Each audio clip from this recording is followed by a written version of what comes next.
Well, I'm Chell. Hi. Hi. Thank you for having me. Of course. All right. So I'll start when I was 1.5. And I live with my biological mom and dad. And my dad was a deputy sheriff in Ohio. My mom was ill like for a couple days, just regular sick, like flu or something. And while she was sleeping, taking a nap, he shot her in the head with his own revolver, his, appointed revolver for work. He stated to everybody, including a psychiatrist, for like over 6 months, it's like he was planning it out, saying like, oh, she's very depressed. She's talking about, wanting to kill herself. And we have a daughter, and just like really making everybody sympathize with him. Like, what should he do? Because his wife's, going to commit suicide. So going back to when he shot her, she was sleeping. And the story that I understand is that he went to shoot her in the temple and she moved. So it shot her straight through her jaw, like, Wow. Shattered her whole jaw and everything. I guess she woke up. Obviously, you get shot, you woke up, you're in a panic, you have no idea what's going on. And she said that she tried to run down the stairs to get out, to get away from him. And like while she's trying to escape and get out the door just to get help from someone, he is trying to drown her in her blood because she's obviously bleeding. So she starts choking on her blood. And he's like holding her head back and trying to drown her in her blood. She finally gets outside. And she gets to the sidewalk and she's running down the sidewalk, and somebody called the police and the ambulance. They came, they got her. I don't know the story as far as where he went at that point. She gets to the hospital, they're working on her and everything, and she can't talk because everything's shattered. It, went in here and then went out the other side.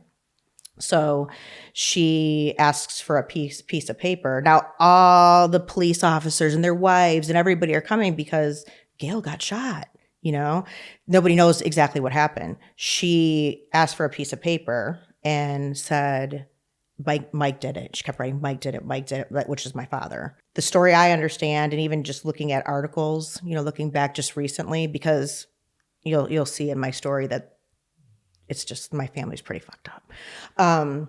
So I never knew if really I was getting the full story of what's going on. According to people that I've talked to and the papers, like I was 18 months old, was left in my crib. No one knew where I was. I was there alone for like hours and hours.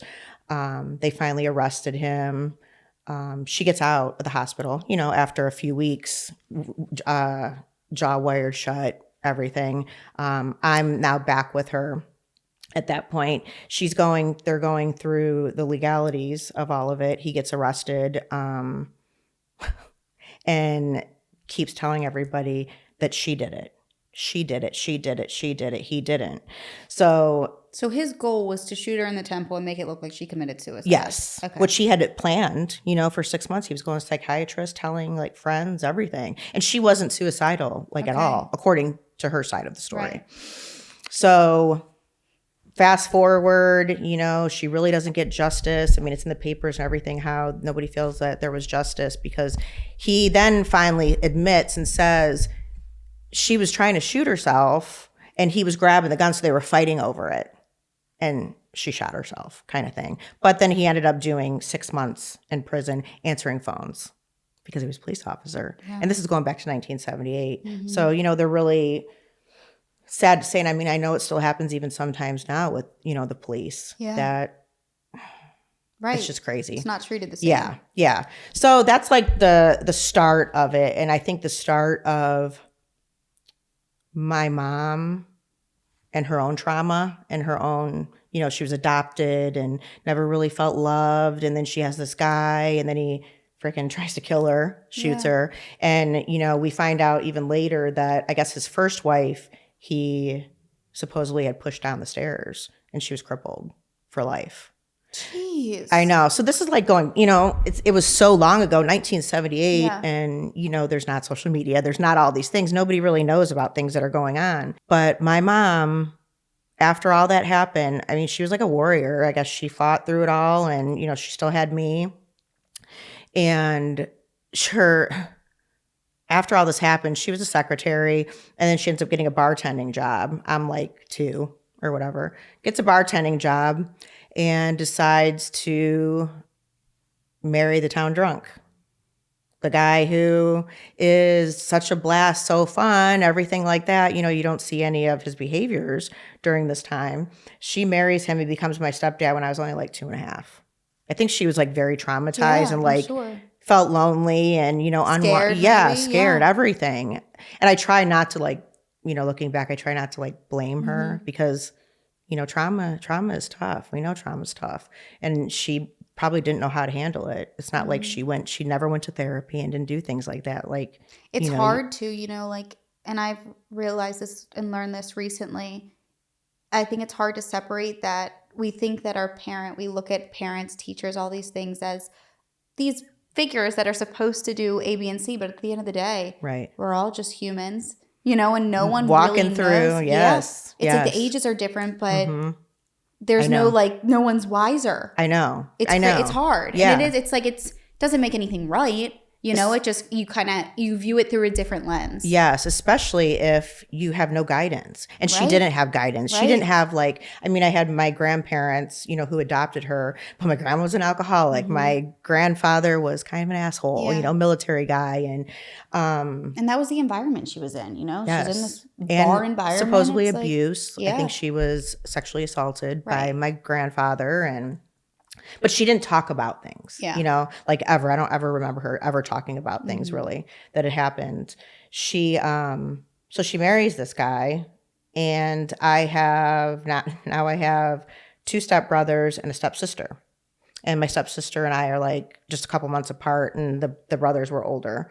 So they get married. These are just pieces that I know that I'll kind of go through, things that I remember, because I don't remember a lot of my childhood, unfortunately.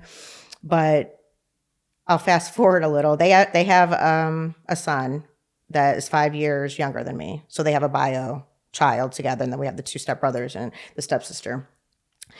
My stepfather, going back to probably like 10, 11 years old, I remember, he was the nicest guy when he was sober. Like, cool dude, like you'd want to hang out with him. When he, and all the drunks liked hanging out with him too, because he was fun. Yeah. But when he would get home, and it's like once, if he had drank liquor, okay, let me tell you this too. We lived in what they used to call, now I look back and I'm like, why the hell did I even believe any of that? They called it the underground house. Okay. Right? We lived in the underground house, 7 acres, and there was this house that all you could see was the chimney. Well, it was a fucking basement. Sorry. No, you can cuss. It's okay. Okay. Because I am a trucker. I love it. It was a basement. It was a mildewy, smelly, basement. There were 2 bedrooms, downstairs, a kitchen and a living room that kind of ran together, and there was a patio on the outside. So they called it the underground house, maybe to make us think it was something special, but I don't know why. They made good money too. They just, that's the way they were living. So he would come home and you could hear him, there was a long gravel driveway and you could hear him. And I remember this going back to at least 10 years old. You could hear him barreling down the driveway in his truck from the gravel. So you're like, shit. Yeah. Regardless of what time, it could be 11 o'clock, it could be 3 o'clock in the morning. And you'd hear him stumbling in, and there was 1 door to get in. He'd slam that and it would hit the wall and you could hear him. And you're just laying there. I can remember laying in my bed just thinking, oh my God, please don't let him just pass out. Let something, distract him or make him just go to bed, because he would drag us all out of bed. Regardless of what time it was, he'd drag us all out of bed. If he was in that mood, you just never knew what you were going to get. He'd drag you out, bring everybody, you had to sit at the table, and he'd be like, we're going to tap into his hand, we're going to have a goddamn talk, And we're like, okay. I'm sick of you sons of bitches. That's what he was saying. We're like, oh God, what do we do now? He would bring up shit from getting in trouble for the dog being outside 3 years ago. And you'd get the shit beat out of you. Yeah. He would chase you, chase you around the house. He beat the shit out of my mom on a regular basis. So we're witnessing this. And you're living in a constant state of fear. Oh, constant. Yeah, which is Constant. horrible. Which when you're 10 and you're like, even in your teen years and stuff, you don't realize what that's doing to you. Horrible, yeah. It is. It is absolutely horrible. So he's super abusive. So a couple other things that I can remember is I had a sleepover like one time. I had a girl from school sleepover, and we were probably like 11, 12. Whenever Michael Jackson's, now I'm 49. So whenever Michael Jackson's first record came out, Thriller, I loved Michael Jackson. Okay. Now, mind you, I grew up raised in a very prejudiced house. He was so prejudiced. Like if you even talk to someone who's Black, like he had a problem with that. Yeah. You know, I'm not making excuses for him, but they were old school. He's country, kind of like hillbilly, like. Right. And it sucks to say it, but if that's how you're raised, when you're raised that way and that's all you know, like. Like he would say all the like kooks and like just. But I had like, and I went to like, there was mostly all white kids in my school, and we had a couple Black kids, but I was like friends with them. I was friends with everybody. And the thing is that's the problem with our world too. It's like if you're not taught, you don't know any, like no one should be different. Yes. And it was drilled in us. Yeah. Like such a mind fuck for like my older brothers, my stepbrothers. I'm sure. They used to do those derby cars, crash cars at the fair every year. Do you want to know what their name was? The Grafton Lynch Mob. Horrible. They did not give two shits. No? It was written all over their cars, everything. And everybody thought it was funny. Yeah. I was just different.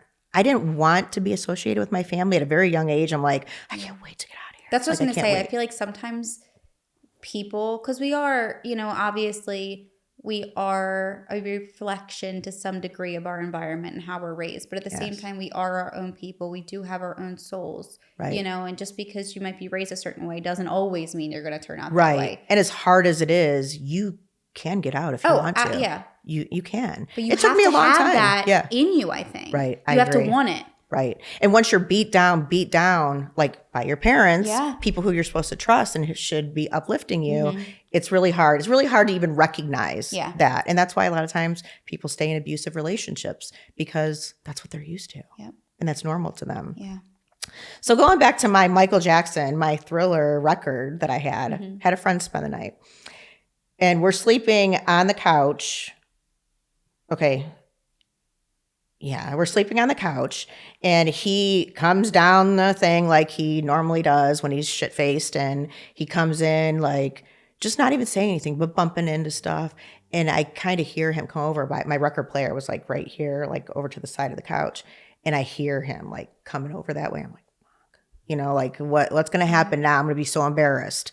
So he comes and he sees it, looks at my record, and he breaks it up into a shit ton of pieces. And he like throws it at me on the couch and says, "Don't you ever bring this hard N-word motherfucker in my house again." So like, I'm like, I just don't say anything. I know I'm crying to myself because I didn't want him to start like hitting me or something with my friend there. But she woke up too. It was super freaking embarrassing, especially what he was saying. So then I'm thinking, oh gosh, she's going to go tell everybody at school. That was the last time I had somebody spend the night. Right. First and last because of that. Going forward a little bit into the teen years, like he would just do like the craziest shit, like make my brothers go out to the yard because they had a big yard by a pond. He'd make them go out to the pond by the pond and fight him. Just right. They didn't have a choice, and they wouldn't. They wouldn't because that's their dad. The one thing that he used to do that really sticks with me, probably will forever.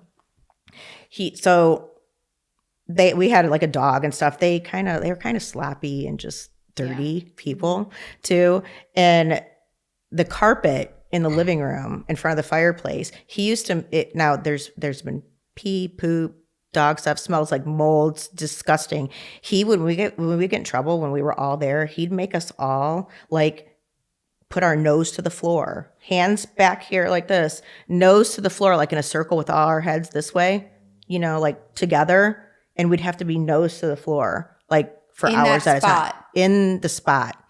You just wanted to throw up. I don't know how I didn't. I don't know how we didn't. Like, Yeah, and that was like punishment. That kind of stuff was punishment. Dumb shit. If you said you could do something and then you weren't able to, like he'd pull you out of bed, you weren't able to, he'd show you and tell you, well, you said you could do this. So if you couldn't repeat like something that you said that you could do and actually make it happen, there was a time when, like, I remember him chasing me to my room and I was like trying to hide on my bed, and I was probably like 13-ish then.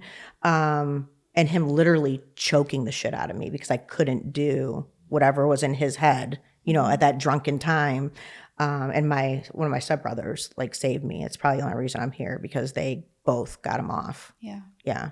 So they end up times going past, like I think when we were 14, when I was 14, 15, they finally built up the house. So now, this was a period when he was sober for a minute. So he was like, he was fine. Yeah, he was like cool guy, nice, whatever. He worked. I mean, everybody worked hard. It's not like anybody didn't make money, but they were just sloppy, and he was a drunk, and there was just all the abuse. It didn't last long. They built up the house.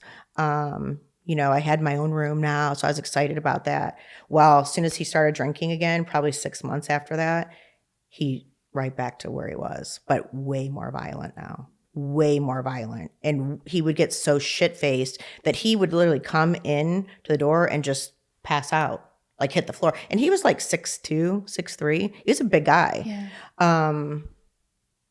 Yeah. And then the abuse, just always beating the shit out of my mom, me. And my little brother didn't get it a lot, but I did, and my stepbrothers did. My stepsister never got hit. Okay. But he was drinking again, and I was now 15, and I would run away all the time. Like every time he'd get like that, I run away. But this is back, God, how many years? So long ago, where it's not like it is now. Shit, if somebody runs away, they have all kinds of places to hide. They can do whatever. Right. I would think, I'm living in the country. I'm like, I'm running away. I have nothing, but I would just walk the street figuring out where I have no idea where I'm going. So I'd get picked up by the police every time. My mom was like, oh, she's just a problem. She's unruly or whatever. No, I just couldn't live like that anymore. And it was just getting so bad. I'd get taken back every time. Then there was even a point where they made me like an unruly child, and I had a probation officer and all the shit.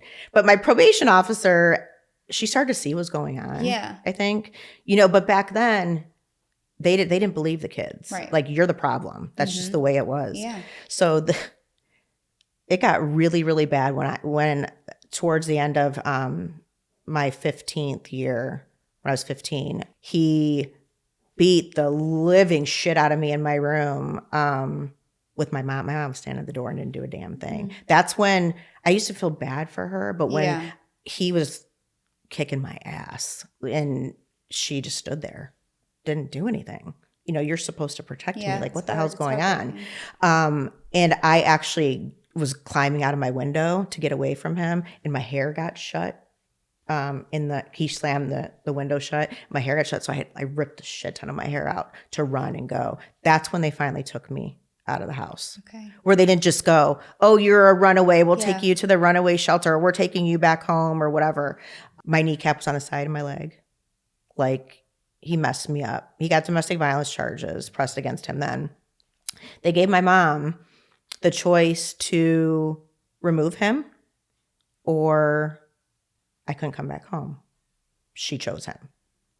So now I'm 15, and they are talking about, okay, you're going to have to go to a foster home now. Or, we have to find a place for you to live because we can't send you back home. And that was when I would say, like, the real abuse started. I first went to a group home, and it was a group home for kids that basically had nowhere else to go. And a lot of them were bad. A lot of them had criminal charges, things like that. There was a boys' side and a girls' side. I had to go there for a little bit to be held there because there were no foster homes available. So now, remember, I was raised prejudice. I was with all black girls and Hispanic girls now. I'm the only white girl. Mm-hmm. So some of them, we bonded, but we bonded because we were all being abused by the adults there at the group home. And I used to have to walk, like I'd have to walk to the school the school that they had there to then take a bus to my regular school. And I was a cheerleader too. So they're trying to figure out how she's still going to be a cheerleader. How's she going to do these things being in the foster homes, group homes? So on Fridays, I'm still wearing my cheerleading uniform. Now, this school that I'm walking to is basically all black. Okay. I'm just a white girl, like wearing my cheerleading uniform, walking to school. And I can't even tell you how many times I got jumped by, like, you're trying to steal our man. Like, I wasn't even talking to anybody, you know? So now in my head, I start thinking, well, was he always right about black people? You know, like, was that true? Because look what's happening to me. That's how I learned how to fight. After getting my ass kicked and jumped so many times, I finally started fighting back because I was getting my ass kicked. Like, not to mention, then we're also being sexually assaulted and abused. Yes. Yes. How long were you in the group home? I was only there for like 3 months. Go to a foster home. And then did you stay in contact with your mom at all or no? Very rarely. Very rarely. Like, it was right around Christmas too, before I was getting out. She like left me there at Christmas. Like, didn't come and see me, didn't do anything for Christmas. She chose him. You know, that's just the way it was. And so now I'm starting to like harden, you know, and I'm kind of just being an asshole. Like, you had to protect yourself. Yeah, and I didn't trust anybody, nothing. So I go to my first foster home and I get it breaks my heart when I know that people get sent to foster homes now just because of this, even so far back. The dad, he was there for the check and to sexually abuse all the girls. It was just. So how many kids were in the foster home? There were 7 of us in this one. There were 7. I didn't even know that they were allowed to have that. Oh, there were like 4 of us in one room, bunk beds. Okay. Yeah. There weren't restrictions or any kind of guidelines or legalities on things back then, I don't think. Because and it happened. Me getting abused and stuff happened so quick. So freaking quick. But the other girls too. So I'm starting to bond with, you know, some of them because it's a trauma bond. You know, you're going through the same shit. I end up getting moved from that one because I'm telling my caseworker, I'm like, and you don't dare like say exactly what's going on because they're not gonna, you feel like they're not going to believe you. I get moved to another foster home. This one, the actual, they were horrible, absolutely horrible. Mom and dad were disgusting, horrible. The dad was a big, fat, sloppy guy who just sat at the end of the table and tried to do whatever he wanted with the girls at night while his wife she went to bed, whatever. Like, disgusting.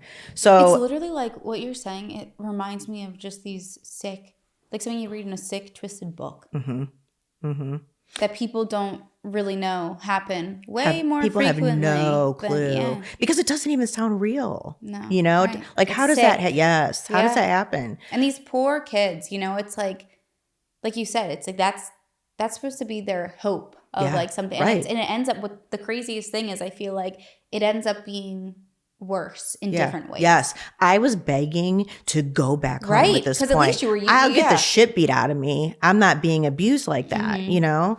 And I finally got fed up one time, and don't laugh because it's really freaking stupid what I did, but I tried to kill myself, right? Because I'm like, I just don't want to be here anymore. I took every single pill I could find in the cabinet. I drank bleach and God knows what else because I just wanted to die. Like, the pills weren't like working fast enough. So I'm like, oh, okay, so it shows I was like out of my mind, obviously. I'm sure you got so sick. Oh, I was so sick. And I had to get my stomach pumped. I ended up going to like psych, you know, on a hold. I can't remember how long I was there. I want to say a week or so.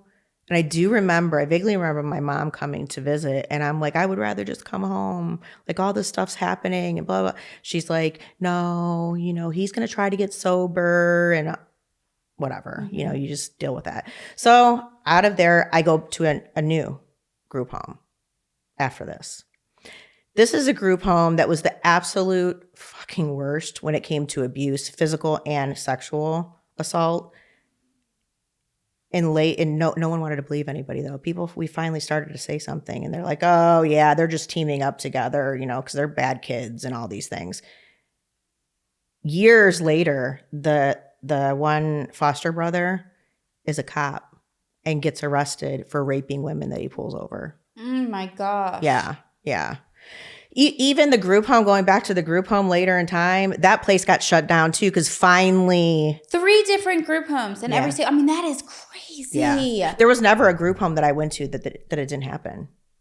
Or foster home. Oh my. And you know what's sick is, a lot, like you said, a lot of these people, they're probably signing up for this because they know that they can get away with it. It's easy. It's like, come right in. Yep. Sick. And they get a check. Right? Right. They're getting paid to do what they're doing. Oh. Yeah. Yeah. It's horrible. I mean, I don't know. And I did forensic psych and addiction for so long. So I dealt a lot with children's services and stuff.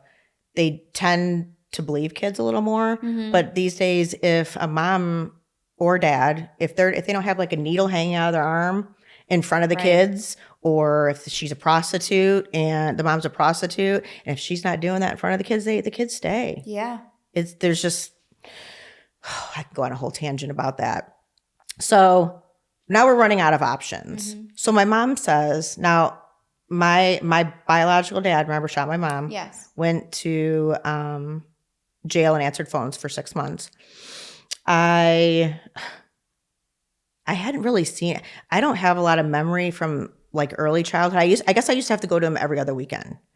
And the only thing that I remember about going there is I had 2 stepsisters and a half sister with that family. The only thing I remember about my father from being younger, is that, like, it sounds so dumb, but it's just whatever reason this stuck with me. If you say we're eating dinner at the table, if you had your elbows up on the table, even just resting them, or had more than this one hand to eat or to cut food with, if you did, it's not funny, but I have to laugh at it now because it's just so crazy. He would flick you in the forehead with his fork, like as hard as he could. Okay? No elbows on the table. Don't put your fucking elbows on the table. So then I guess we weren't getting it. I mean, we were kids. Right. Like, you forget. Yeah. So the one time I had my hand like here and just using my thing, he stabbed me with a fork. Oh. I could feel my face getting red.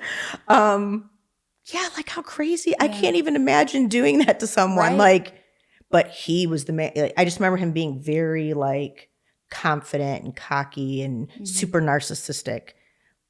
But I don't remember a lot of details about him. So did you have a relationship with him at all growing up? I guess I went every other weekend, but I think all the other trauma, you know how your brain protects you, all the other traumas, I don't remember a lot, just pieces. Or if someone mentions something, sometimes I'm like, I kind of might remember that, or maybe I just think I do. But when you were in the foster homes? No relationship at this time. So then, my mom says, oh, well, she has a dad she could go to. They live in Georgia. And you were how old? 15. Okay, so all 3 of those homes happened in the same year. Yeah. Oh my God. Yeah. Oh yeah. But they don't believe you. Right. And then you get to the point where I'm not even going to tell. Mm-mm. And the dads and the brother, they would threaten you. Oh, absolutely. Too. Yeah. You would be threatened like, oh, I'll kill your parents, or that's really not something to threaten me with because I don't really like them. Right. Like it sounds terrible, but that's how I felt. But you don't know what to do at that age, and you don't feel like there was no one that I could trust. So my father comes and takes me back to Georgia. So I go on a plane for the first time and I go down there with him. I'm really uncomfortable because now, from what I'm remembering, my mom told me that this guy shot her. Yeah. And this is like my dad. But why would you send me to live with him? You talk about how horrible he was. So I asked him about that. I remember going to the park and we're sitting on swings and I asked him about that and he was just like, I can't believe that you would believe your mother and not me. Like, I didn't do that to her. I did not do that. She wanted to die. She did that to herself and she just wanted me to get in trouble. I'm 15 now. I don't know what the hell to think. Like, look what my mom's done. Obviously, my mom has mental freaking issues because now she went to another asshole that just beats everybody constantly. But why would she send me there? Yeah. You know? Stayed there for a little while. So I'm 15. I get a phone call, you know, when we still had like the rotary phones. We didn't have like cell phones or anything. And a girlfriend of mine from Ohio called and was telling me how she was so sorry about my little brother. And I'm like, what do you mean? What do you mean? And she was like, wait, you don't know? Like, no, what is going on? And so he's 10. I'm 15, he's 10. My stepdad ran him over while he was drinking. Oh my God. Yeah, so I guess he was like holding on to the rear view on his bike and then went under the truck and he ran his head over and everything. Yeah. He lived.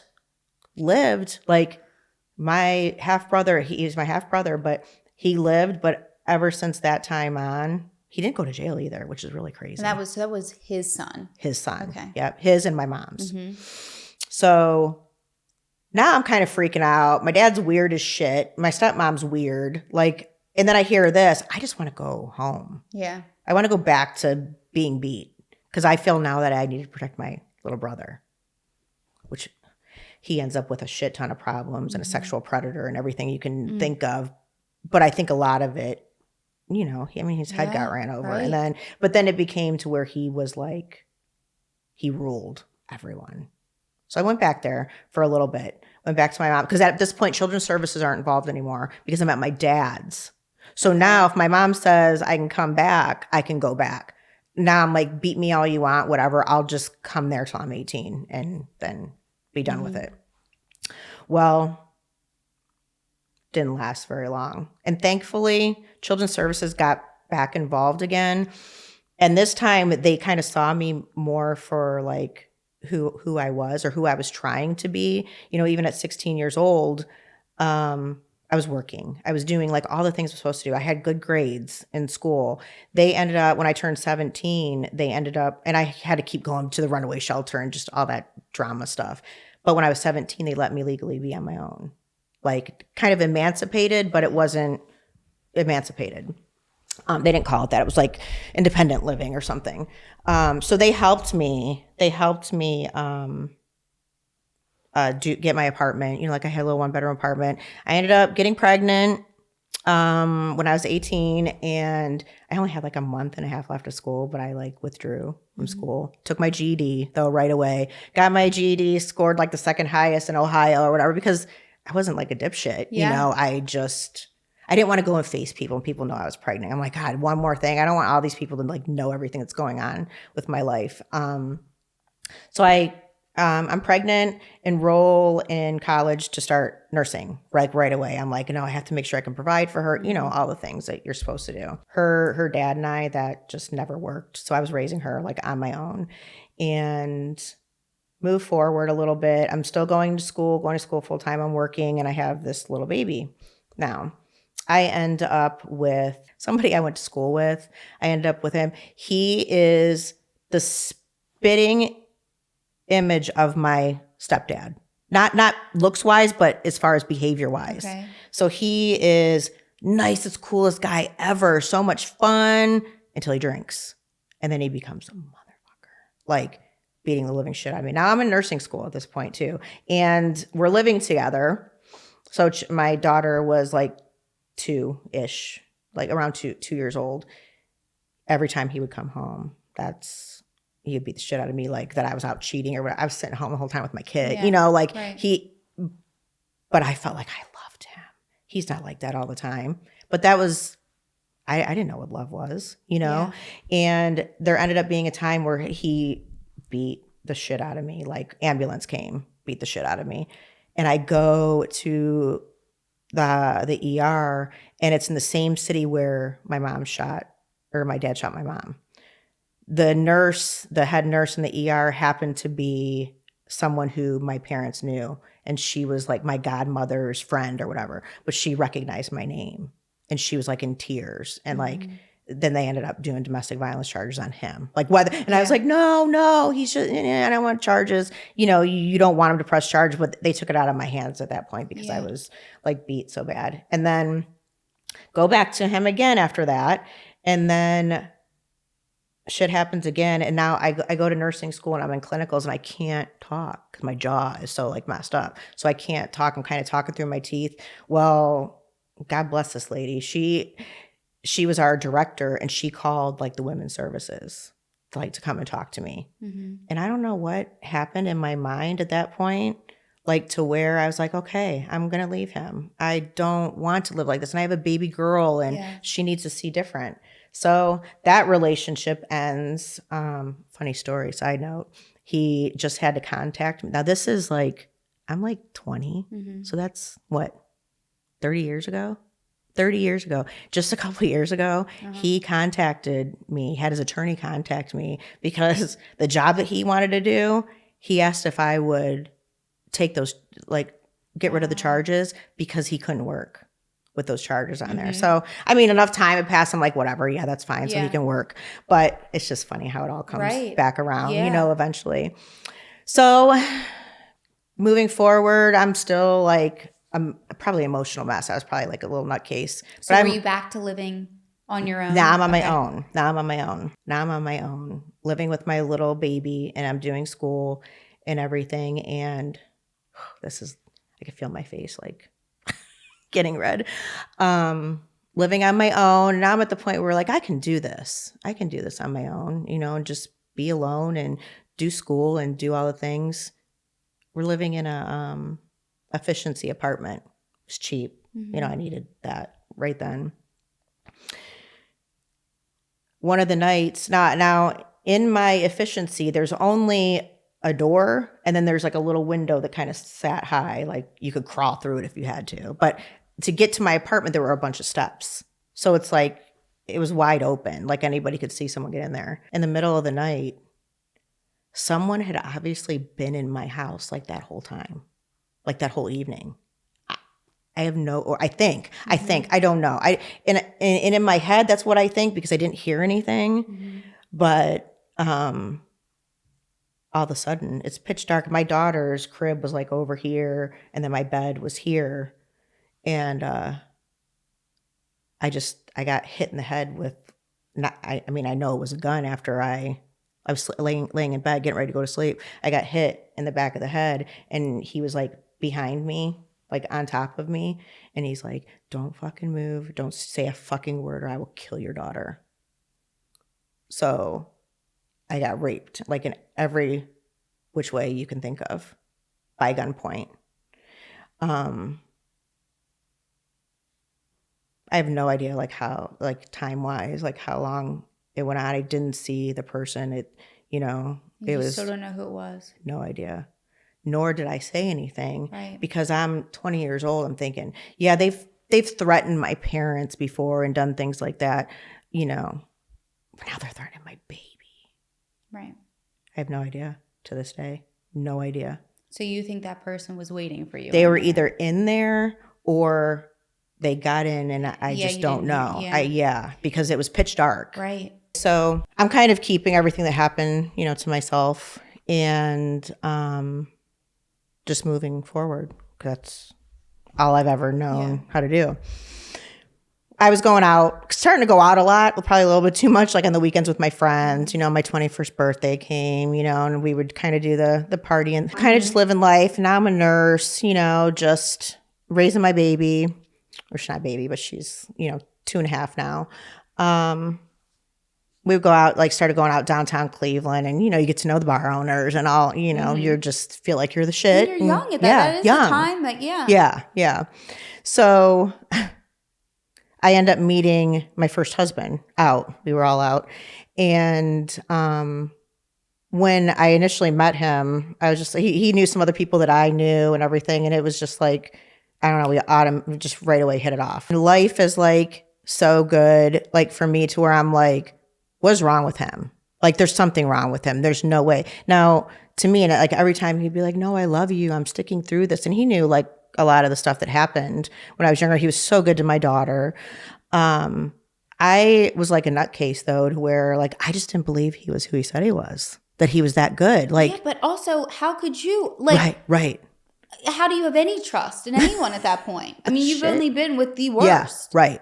And I've never been loved. right? Right. In any circumstance. No. So, I mean, I was crazy, bitch. I was doing stuff like I would throw all of his shit out the window, the top window, and be like, I don't care, just go. You know, you just try to push away. Yeah. I'm going to hurt you before you hurt me. You know, I give you a chance to. And we ended up getting engaged like only after like 9 months. On his, I had a surprise party for his birthday, and he asked me to marry him then. And at this point, it's only like 9 months. Now I'm crazy and thinking, oh, you're not who you say you are, but he keeps showing up. He keeps doing what I guess people are supposed to do. It was just weird to me. Like like we've said, I wasn't used to it. So at this point, even when we get engaged, we also know that we want to have more kids. We want to have kids, you know, other than my daughter. And he accepted her as his own, like, so fast. And it was so good to her. And right away, like after we started dating, we started a staffing agency for nurses together, which did really, really well. And we went to the doctor. I found out I might not be able to have more kids. Had like surgery, all that kind of stuff, to poke holes in my ovaries. And we said, okay, well, we're going to get married after we have our first baby. Like we didn't care about all the traditional whatever. So I have the surgery, poke holes in my ovaries, get pregnant. I ended up being pregnant with twins, but it was in my tube and ovary, or in my tube. So I had emergency surgery, and then they left one in. I guess they didn't know that there were two, and left the other one in, and then my whole tube and ovary ruptured like 2 weeks later, and I had to get everything removed. So yeah. So we went through that trauma, but then we were like, no, we know we want to have a kid, you know, baby. And the very next month, because I was still very fertile, I got pregnant with my youngest daughter, McKenna. So we go through all that. We have her. And then 2 months later is our wedding. Or no, 4 months later. So I had 4 months to lose like all my weight and do all the things. We had the big, beautiful wedding, and became like good friends with the people at the reception hall, the owners. And it was just amazing. It was wonderful. It was amazing. I never, by that time, I had never even doubted, do I want to do this? Like, he was like, I felt like I didn't believe in God. Now I did. Because why did God let me go through all those things? But okay, now God sent me you. Yeah, here's the light. Like, yes. Like, okay, maybe there is a God. You know, you start, because your brain, you don't know what to think. But just wait. Yeah. Like you're always waiting for the ball to drop or something terrible to happen. So how long were you two together at this point? So we were together for 3 years at this point. And then, so this is October 27th, we get married. December 28th. Okay. Oh, wait, let's go back a little bit. So 9/11 happens. So this, I don't know, you're too young. No, I was still around. Yeah, but us older people, we remember exactly where we were, what happened, all the kind of things. So September 11th happens. We have a little baby. So she was born June. We have a baby that's a couple months old. We're watching TV, like everybody glued to the TV. You're listening to all these people talk about, oh my God, it's so sad. I don't know how I'm gonna live without my husband or my mom. Right? You know, you're just hearing all this trauma. For me, it really messed me up. You know, like to where I'm like, I can't imagine how they feel, those poor people. And because I'm an empath, you know, anyway. And I was like taking it in. So fast forward a little, and you know, I went and got my daughter at school. It was like craziness. Yeah. I was kind of dwelling on it so much to where I was afraid to do things and afraid that, oh God, something bad's going to happen if we do things. Now, him and I, our house was like the cool house that everybody came back to after the bars, you know, on the weekend. So we were still like going out and having fun with our friends, but it's December now, and we had big New Year's plans. I decide, no, I don't want to go out for New Year's, because what if something bad happens? There's a lot of people in Cleveland, and you know, I'm just in my head, and we have 2 babies to worry about, and I'm like, let's cancel New Year's. So we cancel New Year's, but you know how it is probably if you have friends that are like your going out friends and partying friends, they're like, no, come on. You guys got to go out this day. So it's the 28th of December. Everybody's going out. because we're canceling New Year's. Everybody's kind of like pissed off at us. So we're like, all right, we'll go. Well, I can tell you from the time we said, okay, we'll go, and probably like an hour later, we had a big L couch. We were laying on the couch, and I just looked over at him. I go, I don't think we should go. I'm like, I have a really, really bad feeling. And he's like, babe, you're just, because of September 11th, and you're just paranoid about everything. I'm like, no. I'm like, it's like in the pit of my stomach. I don't think we should go.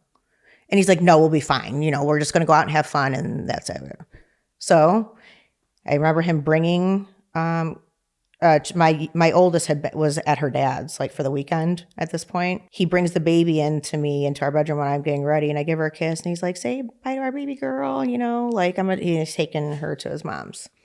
So now I'm like, okay, maybe it is all in my head. All right, let's just go out. Now, so when we went out, it was like everybody met at Fridays, like a restaurant, to have drinks and whatever, and then we were going downtown. So we started at like 5:30, and everybody's kind of shit-faced before even leaving Fridays. And then we go to like the clubs and everything downtown. Everybody is shit-faced. Like there's probably like 12 of us, 14-ish. He gets in a fight with my ex-boyfriend on when we're all on the dance floor. Now my ex was being a dick, like being inappropriate, like coming by us and stuff. They end up getting in a fight, like beer bottles being thrown, it's just a shit show. And now we know the owners. So like people were even saying stuff like, oh yeah, it must suck to get beat up and then kicked out because the other people got kicked out. I'm pissed now because I'm like still kind of in mom mode and like, worried about everything from, the 9/11 stuff. I'm pissed. And I went to leave him there. My best friend and I went to the place next door. It was like this place called Panini's where everybody goes next door to eat and stuff. I go there. I think I just got like a soda or whatever. And then I'm like, you know what? Let's just go. So we were always responsible though when we would do this stuff. People didn't drink and drive or do anything like that. We would take like the good old van, yellow cab taxi kind of thing. So her and I get in to the cab. And I'm like, no, I don't care. We'll leave them here, which I would never have normally done something like that either. So they come out. His best friend that he's known since, kind of like you and your friend, since babies. And they tried to get in the same cab. So I get out. I'm just being an asshole and I'm drunk and I just want to go home. So then I go in the cab behind them. They come back and they follow us back there. Now, my best friend was yelling at his best friend, being like, you guys are so stupid. How old are you? And I'm pissed because I'm like, we have an amazing business. We have 2 children. Like, why are you guys fighting like little children? We could lose everything. And they're just all talking shit. So we're all in the cab now. And at this point, it's the van cab. I'm sitting in the middle of the bench seat right behind the cab driver. And he's sitting on the edge, by the sliding door. He's sitting on that end. And then my best friend and his best friend were behind us on the bench seat behind. We're like, everybody's fighting, just drunken stupidness. And at one point he said to me, he's like, why don't you just go fuck Frank? Which is my ex. That is not something that ever in a million years would come out of his mouth, or let alone like talk to me like that. So I think I was just pissed, like, who the fuck, do you think you are? And I just looked over and I'm like, okay, maybe I will. So now I'm pissed. Like, you're inappropriate. You just did all that dumb shit. So I turn and I'm seatbelt on. We always wore seatbelts and everything. And I just decided to look out the window. He's over here, sliding doors over here. I just look out the window because I just did not want to deal with them. Then I can't tell you how much time passed, probably 10 minutes, whatever. And I'm still not talking. And then I hear him go, let me out of the fucking cab, to the cab driver who doesn't speak English. Okay. And I'm like, okay, whatever. What are you going to do? Get out of the cab and walk on the highway and we're going to have to chase you down? Like, I was just irritated. Yeah. And then another second later, then I hear my best friend screaming, like hysterically, and she's pulling me back. And I look and the door's wide open. The sliding door's wide open and we're going 60 miles an hour. And then I look back where she is and I see him, everything that happened to him on the highway. He was rolling across the highway. Like, yeah. I don't know what I was thinking.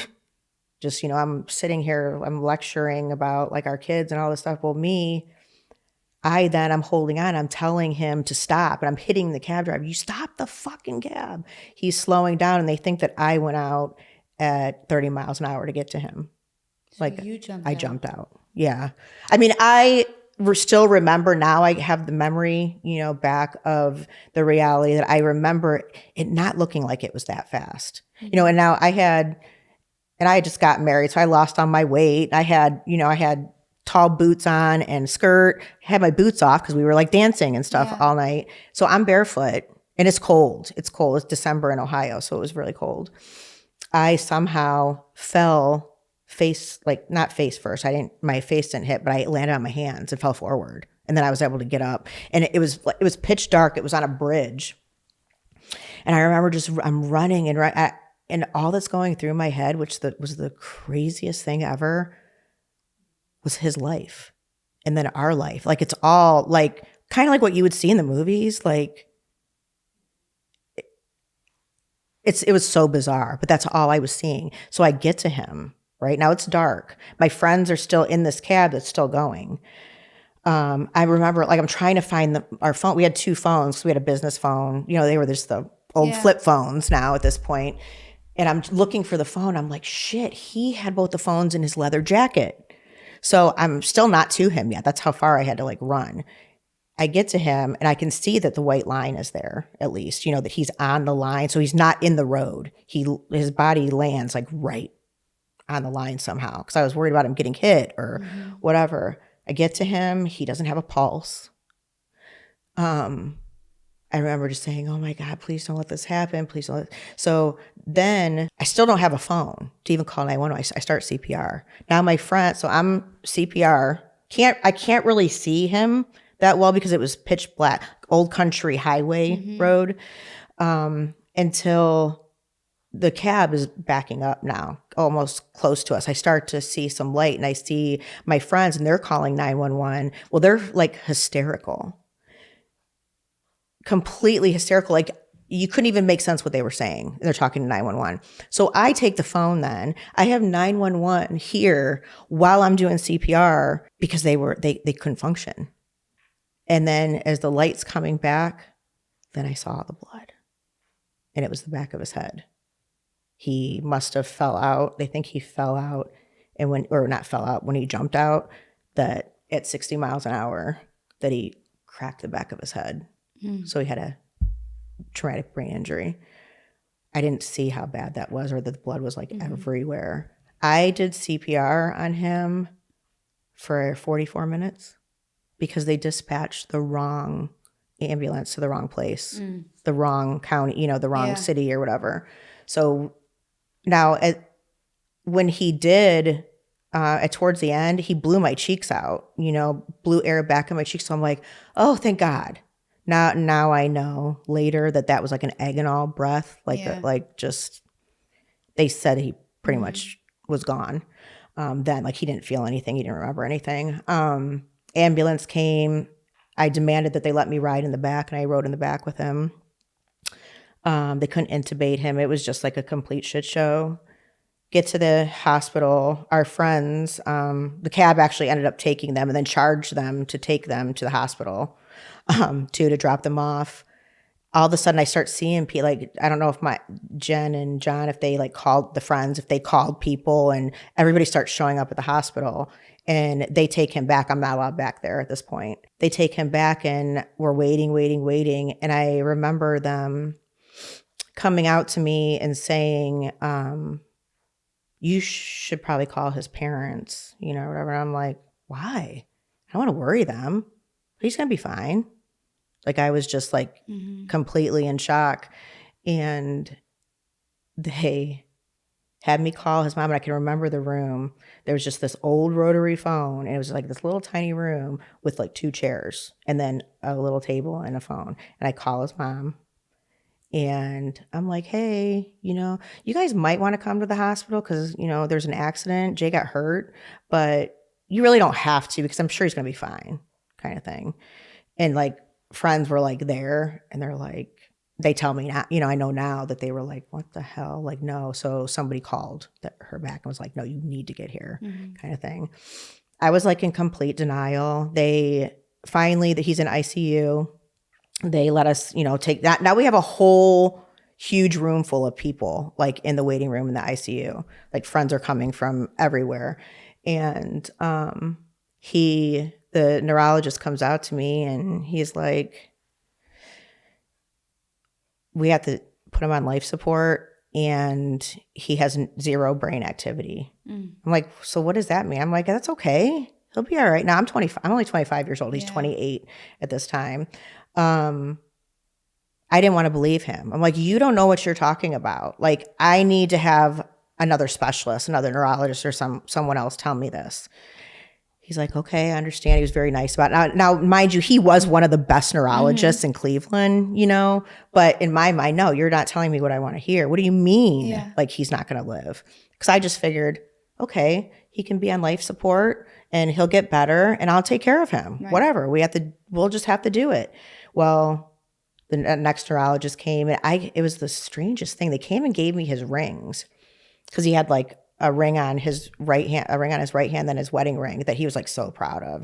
We made them and they were platinum with diamonds and he'd only had it on for like 2 months, and I'm like, why are you giving me his rings? He's going to be upset. Like, he loves that ring, I'm holding it in my hand. Like, I was so out of my mind that like people were trying to go to the bathroom with me. I couldn't even function. And I wouldn't let anybody touch him. I kept saying, no, God is going to let him live. I'm not going to put down these rings. Weird. Why did I think that or say it? But I really believed it, like in that minute when that was happening. So the next neurologist comes and tells me the same thing. And I'm like, no, you're wrong.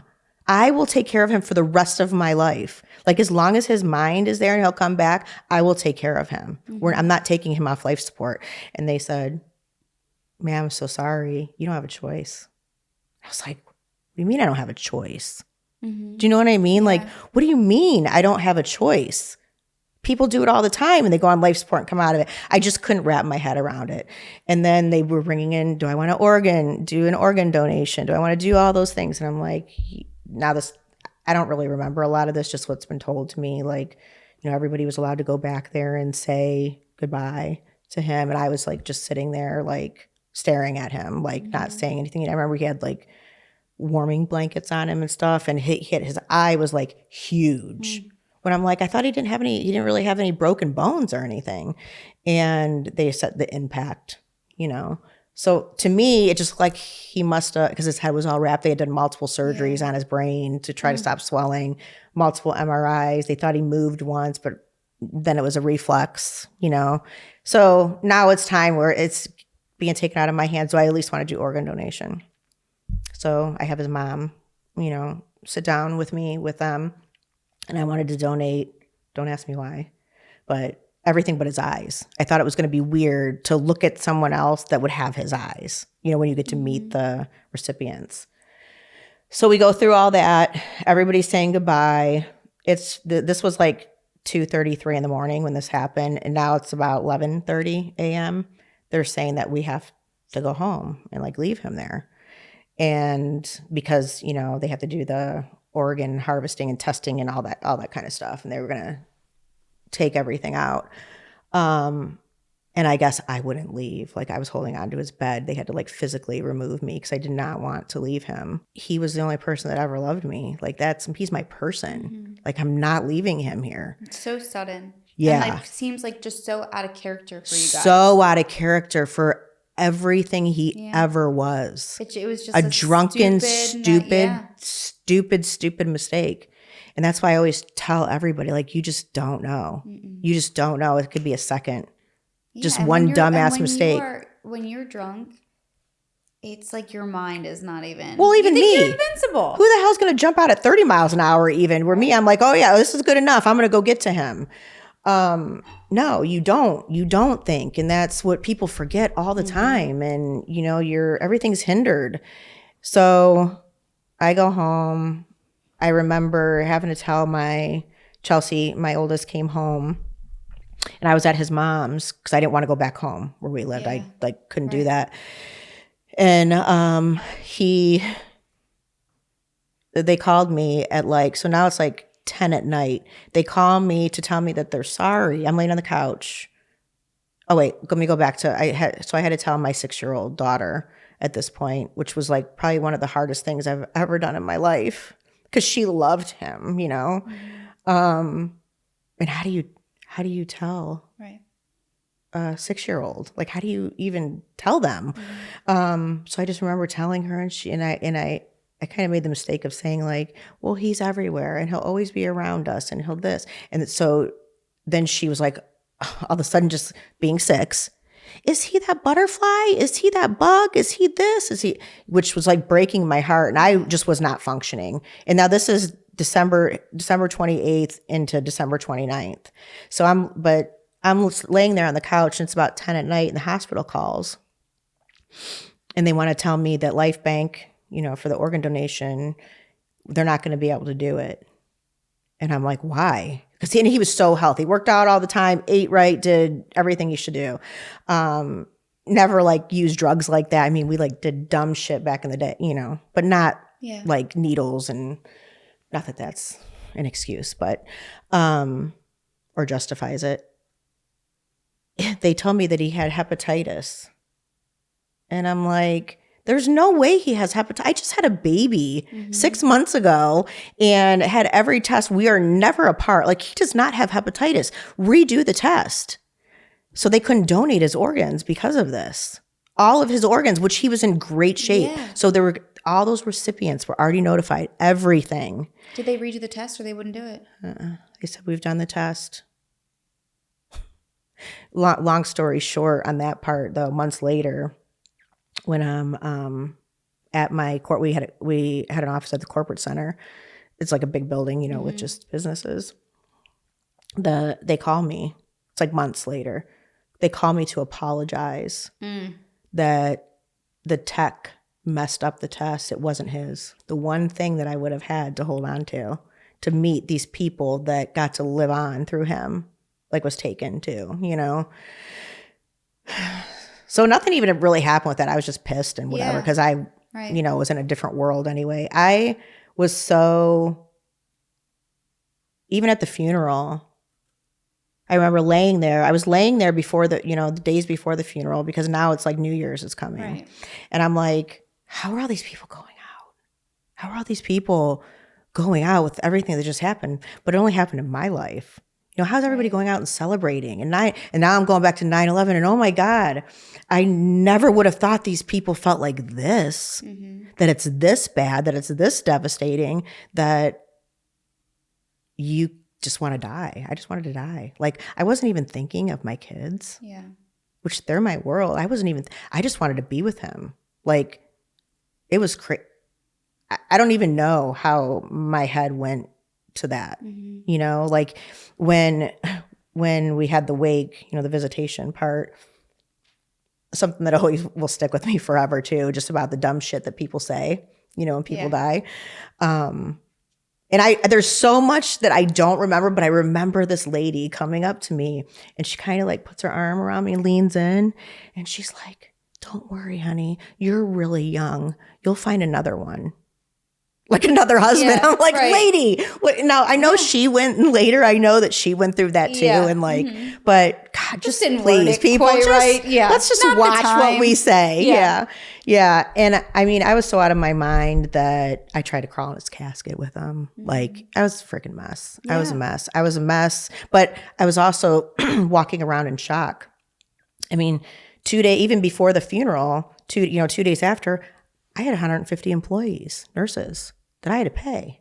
I just went back into work all right, I got to do payroll. That's why it's bothered me so much, even with everything that's happened, in the past month, with the school shootings, Charlie Kirk, and seeing Erica Kirk and what she's went through over that. I've been feeling for her. You know what I mean? Like as a widow. Yeah. And mine's 24 years ago. Yeah. But you still feel that. It still affects you. And I was just straight out of my mind. I would run and hurry up at the corporate center, and I'd have to get to the cemetery before it got dark because I was afraid he'd be mad or upset with me, or God might make something else happen. Now, and because I hated God. Yeah. You know. And people, and like in the, you know, we live in such a crazy world where it's like people already are so judgmental, and then like imagine adding in social media to that and people critiquing your every single move. Like, oh, she doesn't care because she does this. Oh, the shit that people even said that I pushed him out there. His best friend and my best friend were in that cab too. Don't you think that his best friend would have said something? And there wasn't social media. There wasn't. I mean, thank God. I might not even be here. And even because of all that, probably think of you coming into work, people cope very differently. Oh yeah.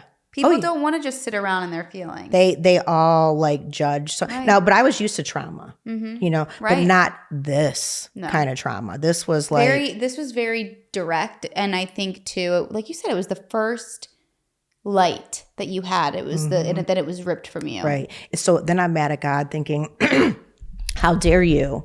How dare you give me the shit life that I've had, and then give me him to just miss him for the rest of my life? Like, why? Why even give it to me at all? Yeah. You know? And after he died, you know, I was so young. You know, I'm 25. You didn't even truly probably know who you were yet. No clue. No, I think I just found myself finally, like the last 5 years. Right. You know, and I'm, like I said, I'm 49 years old. So after Jay died, you know, I didn't have the family there to support. I mean, I had great friends. I did have great friends, but I was such a mess. Like I would do, you know, we still couldn't figure out, like in my head, I still couldn't wrap my head around, like, there's no way he jumped. He had to have fell there. He would never do that. So in my mind, I'm like, there's no way. There's just something else happened. So not that this is right, and I would never condone it if other people are doing it, but it's the whole, you know, try not to judge people with what they're going through.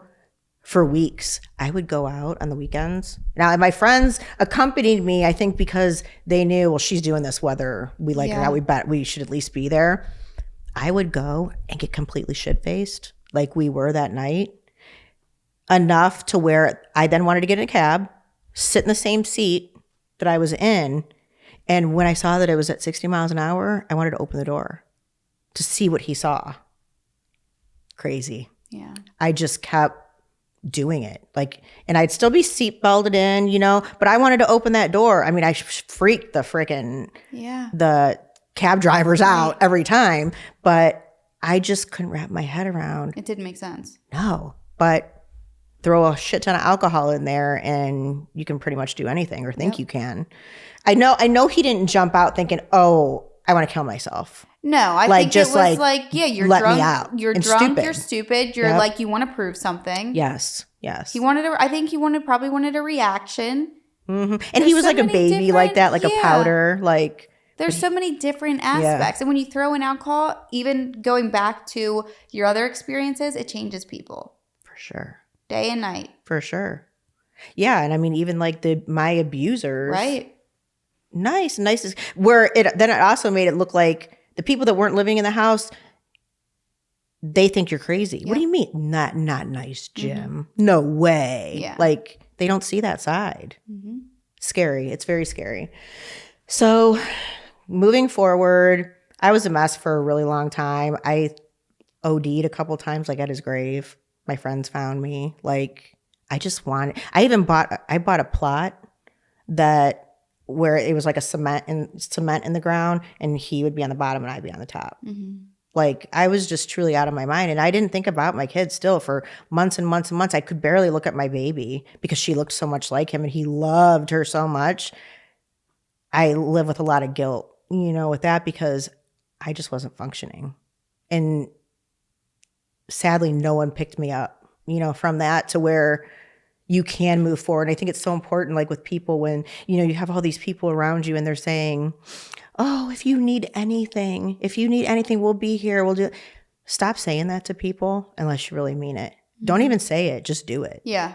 Like, don't say, what can I do for you? You know, like, I feel like a lot of people asked that, trying to be nice, but I was never in a million years going to ask someone for something. What do you or even for ask help. for? You can't bring him back. Right, so. right. And I was just Yeah. miserable. So moving forward, I still kept the business going, but now I was like doing it all myself. He was like my partner in that. We had great employees too. Like they were really good to me, like after all that. And now we're young though. We were young employers. We had people that were like in their 60s working for us. Yeah. I think everybody knew I was a little crazy after that. Like I just did not do shit that made sense. They had me very medicated too. So I had the doctor that saved everything for us to be able to have babies was giving me a shit ton of like Xanax and stuff. Like, and that doctor ended up being someone I trusted again. And then the first time I ever went there, I'm kind of jumping all over a little bit. The first time I ever went there for a checkup after Jay died, and he was like so sad and all that, he was in there by himself. And I remember him like putting his hand on my knee after my pelvic exam and like kissing my knee. Oh God. I was just like, okay, that's weird. Yeah. Don't you know a few months later, he's being arrested for raping his patients? Oh, yes. So then they're trying to question me, and I'm like, no, I didn't go to him. I couldn't handle that too. No. Because he didn't do that to me, thank God. Yeah. But to kiss my knee. Right. And, yeah. I'm like, oh my God, all those poor women. I'm Right. like, oh, and I didn't say anything when he did that. I just thought, Here's okay, another whatever. terrible Yeah. one. Yeah. Shit. So, back to the Xanax. I was eating Xanax like there was no tomorrow. I think I thought I was a fully functioning, pretty much addict at that point. I would answer my phone all through the night from when my nurses called to see where they were going the next morning and stuff. And I'd answer them. Yeah. I knew everyone's schedule. But I was not functioning. Like I was out of my mind. Come to find out later, we find out that I have an issue with absorption. Thank God. Because if I would have been absorbing all that Xanax, I'd be dead. Okay. So I did thankfully get lucky with that. But I didn't find that out too much later, and I had already stopped taking it myself because I was so numb. Yeah. And it just wasn't functioning well. So after that, and then I'm moving all over the place. Right away, I had everybody like within a week come and get like all his stuff out. Some people do it to where they're like, no, I just still want to, and I'm only 25, young, I don't know any better. Jump back a little bit. I buried him with his ring too, like his beautiful ring that he loved that I regret now. Yeah. But in my mind then I'm just like, he loved that ring so much and I want it to be with him. Advice I wish someone would have gave me, like, don't do that. You'll like not want to later. So now just to get it back, I'd have to like dig up his grave. Right. And it's not something I really want to do. So I'm moving all over. I can't be in one spot. If I'm living in like by Cleveland, have everybody come get his stuff. I don't want to live there. I can't be there. I'm just not able to function. And so I moved to Columbus, then moved back. And then at like, when my daughter was probably 2 years after it happened, I'm finally like, you know what? I'm just going to pick a spot in the United States and move with me and my kids. And everybody's like, what the fuck are you doing? I literally picked a spot, and it happened to be South Florida. Went there, moved there, didn't know a single soul. And I was at the point with my business that I could do everything remotely. Yeah. Because it's just like they're scheduling and stuff. So I end up, at this point, I end up dating someone that was one of the partier people that we all like would see out and knew. I mean, hate to say it, but his like story, we were together for like 6 years. We owned a relocation company together. He was gone a lot on the semi, and he also had a drinking when he drank. This is what I'm attracted to, right? Yeah.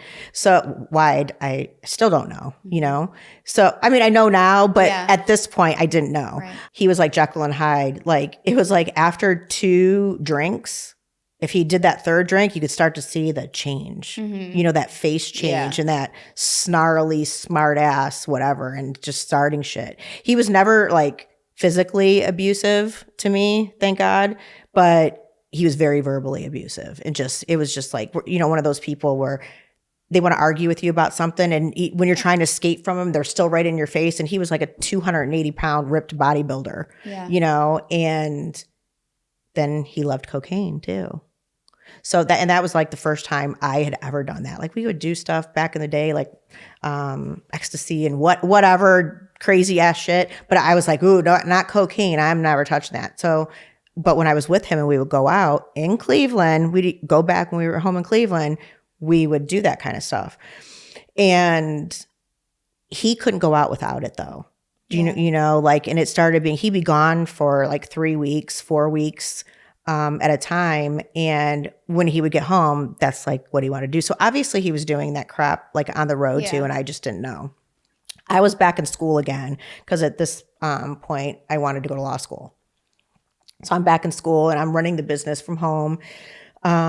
He just won't stop the shit. And he's calling me on accident, like drunk and wasted while he's on the road with our big semi truck and people's belongings. And we were doing people like famous people and like people on the island and English royalty. Yeah. Like he had a big responsibility, but he would call me and be like, ask for one of our workers and be like, is Warren there? Like at 2:00 in the morning, like our time, he'd be like in Phoenix. Yeah. And I'm like, you stupid asshole, you're calling me. And then he'd like, and too bad back in those days, because I would have been like, FaceTime me. There was no like, there wasn't anything like that. So I want to leave him. I want to end the relationship because I know it's not healthy. Now I'm probably 30-ish, right around I know I was with him on my 30th birthday. So probably like I'm 31 and I'm like, this is just not what I want. Like, this is just crazy. And he's just crazy. And he just keeps wanting to do blow constantly. I'm like, I don't want this. So I keep trying to end it. Right. And he keeps telling me that if I end it, he's going to drive the semi off a bridge. So here I'm like, oh God, no, I can't, I don't want to be responsible for that. And so I just stay with him like for probably like another year and a half. Finally, I'm fed up. He like started like talking shit to my daughters at that point, which he never had done before. And I ended it. We end it. I moved back to Ohio at this point, and I end up dating, we're done. I end up dating somebody, an undercover DEA guy for like a couple of years, and we lived together. He was a complete narcissist. But that first year that we were together, I get a phone call. Now we remember Chris, the one that I was with for the 6 years, with the relocation company, we had power of attorney over each other for business wise, just in case anything happened and everything like that. So I'm his power of attorney, but we didn't think that you have to like dissolve it for it not to be in effect. So I get a call and they're telling me that I have to come to the hospital to claim all his stuff because he died. Yeah. Of a cocaine overdose. His heart exploded. Stop. Yeah. How long after was that? That was just a year after we split up. Like I was already with somebody else. But he kept calling me on New Year's Eve. But I was like in my new relationship and like just wanted to be yeah. So he died in someone else's bed, some girl's bed. His heart just ruptured. Now he was a bodybuilder. He had steroids like most of his life, and he was 10 years older than me. So probably just a bad combination. Oh yeah. And he didn't know when to stop. Yeah. Like, we would all go out. Not that I condone it, obviously doing cocaine, but like for me, I could do like a line or whatever. He had to do like 3 and okay, it's time again. Like he just never knew when to stop. And so he died in somebody else's bed. How awkward that I had to then go to the hospital and claim all his things. And he had a crackhead brother that was a true crackhead that is trying to get his jewelry, like Tiffany's jewelry and stuff. Like there was a Tiffany bracelet and things like that I had bought him previously. And his brother's trying to take it. And then they're asking me about organ donation. So I'm like, oh God, I don't want to deal with an organ donation again. They're telling me based on his risky behaviors that then they can't donate his organs either. So that it was just one shit show after another with that. And then, we had to go to the funeral. My ex, or the ex that the new guy that I was with then, when he died, he actually went to the funeral and we took the girls and I got blamed for that too, like, it's just, people just want to blame other people instead of taking responsibility when everyone saw his behavior all that time. So let's fast forward. I still have my staffing. That's when I closed my staffing agency and I just started doing like real estate in South Florida. I'm still going to school. Let me back up. I was in Ohio with that guy during those couple of years. Then I go back to Florida after that didn't work out. I go back to Florida and I'm the director of nursing at a drug and alcohol rehab center. And, my girls are doing good. We're all doing great. Then I end up getting this job offer in Cleveland for forensic psych to be a director. So we end up going back at this point. So this is jumping all the way to 2012. Okay. Moved back there. I'm the director of forensic psych, people who are like coming out of prison, things like that. They're legally insane and kind of getting out of some of the shit they did because of their mental capacity. So start this new job. I start this new job and my second month there, the Chardon High School cafeteria shooting happened. So I get called there as a psychiatric first responder to the school shooting. I have 11 kids behind the shooter table. They were super traumatized. I ended up having those kids for like months and months and months. We did a fundraiser. Like he ended up shooting up the whole cafeteria to where, I took them back through the cafeteria. We did all the things and they were just great kids.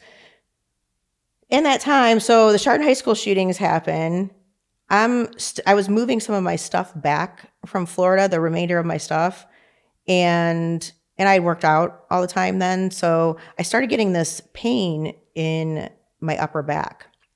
And I'm like, shit, I pulled something, from working out. So I'm having my oldest daughter like dig her elbow in it, like just to kind of rub out. I thought I had a knot or something in there. The next day, so the shootings happen. I'm trying to like go see those kids. I'm trying to do my work in Cleveland too, that I'm the director of. And that morning, I'm going into work in Cleveland and I'm like, shit, I can't breathe. Like I was out of breath running up the stairs to go to my office. And one of my nurses that worked for me is like, Chell, you look blue. And I'm like, what? I'm like, no, I gotta take this call, whatever. Just kind of blowing it off. Well, by the time I started taking that call, the nurses must have told the director over all of us, the president of the company, like what was going on with me. And she calls me and she's like, you get your ass to the hospital right now or I'm calling the ambulance. She's like, there's something going on. I'm like, I'm fine. She's like, that's an order. Like, go do it now. So I'm like, all right, shit, I'll go appease her, whatever, but I'm fine. But I'm starting to have chest pains. I can't really breathe real well. So obviously something's going on, but I'm still in denial. I got too much work to do. Go to the hospital. I end up having bilateral pulmonary embolisms, which is blood clots in both of my lungs, just out of nowhere. It started from a clot that I had in my leg and just almost killed me. Yeah. So I was in the hospital for like 2 weeks. All the Chardon kids like would come to see me. Like it was a rough time. And I was doing my psych nurse practitioner all at the same time. So I'm like totally overworked, draining myself. But then while I'm there during that time, I start talking to my ex that was the undercover. Okay. Very toxic for me, but I thought I loved him, He's super toxic. And then, but you just keep thinking, you just want to go back to that toxic person again, because when he loved me, he like loved me. And I go back to him, just like we're seeing each other a little bit here and there, which I definitely should not have been doing because he was horrible for me. And I'd already done it like 10 times previously. I end up going to a therapist like for the first time. And one of the things, she's like, you have to get rid of like all this toxic stuff in your life and you're just spinning and spinning and spinning. And she had said to me that, I don't know why it triggered me, but when it came to that guy, she said, he is heroin to you. You're drawn to him. You're drawn to him because you think you have this trauma bond, and whatever you have going on with him, it's in your head. Like, it's not really what you think it is, like this love that I think it is. Well, that was all too much for me when she's like, you need to cut him off and whatever. I'm spinning like out of control in my head. I'm like, all right, I'm just going to go home and take a couple Xanax because I need to calm myself. I end up freaking OVDing, like, where they're kicking my door in. Like, and I wasn't like, I want to kill myself. I was just like, I need to stop feeling there's too many emotions and all the things. So yeah, there we go. Then I end up in the psych ward, stomach pumped, all kinds of stuff. My job's still there. All those things are still there. The Chardon thing's still going. A lot of people don't even know exactly what happened. They just knew that I was like in the hospital again. But I'm considered an addict, though, when I go to the hospital. They more than keep me on the psych ward. That was 2012, 2013. You know, I got through all of that, going to the hospital. And I felt horrible for how my girls felt, just because it wasn't intended. Like, I was trying to like not be here anymore. I was just dumb and didn't think. So I'm going to fast forward all the way to like 2017. Yeah, 2017. So I've been doing psych and addiction forever. That's like my specialty. 2017, though, I've done psych and addiction. I was an interventionist. I did all the things you could do to try to get people off drugs, and because I felt like it was my passion. Until, I should say, 2017. I had a friend in Cleveland who was larger than life, but lived in Johnny Manziel's penthouse. Like, he was doing well, but he was kind of an asshole. Just a guy who, I mean, this is like, we're in our 40s. We were at like 40 something now. He was a couple years older than me, but he was a friend that was like Mr. Cleveland. I'm in Florida, though. We've always been friends. And when I go home, we'd all go out and things like that. But he liked, younger women. He liked multiple women. And he finally was with a girl who was much younger. And he was with her for years and years, but cheated on her. Like, I won't even go into detail because out of respect for her. But he was just a big cheater. And finally, she got strong enough to like be like, no, I'm not doing this shit anymore. Now, mind you, to go back a little bit, I would get called when he's like on the roof of whatever. My detective friends in Cleveland would call me, so-and-so, he's on the roof with a gun, like just gonna kill himself kind of thing. But he was starting to do drugs and shit mixed with his narcissism and just all of the other things that he had going on from childhood and whatever it was. I would get called, everything would be fine, then he'd pretend like nothing ever happened. So this time, though, I'm in Florida. His girlfriend, Cassie, at this time is like, no, I'm not coming back. I'm not. You're just doing too much. And she finally was seeing that she could get away from this.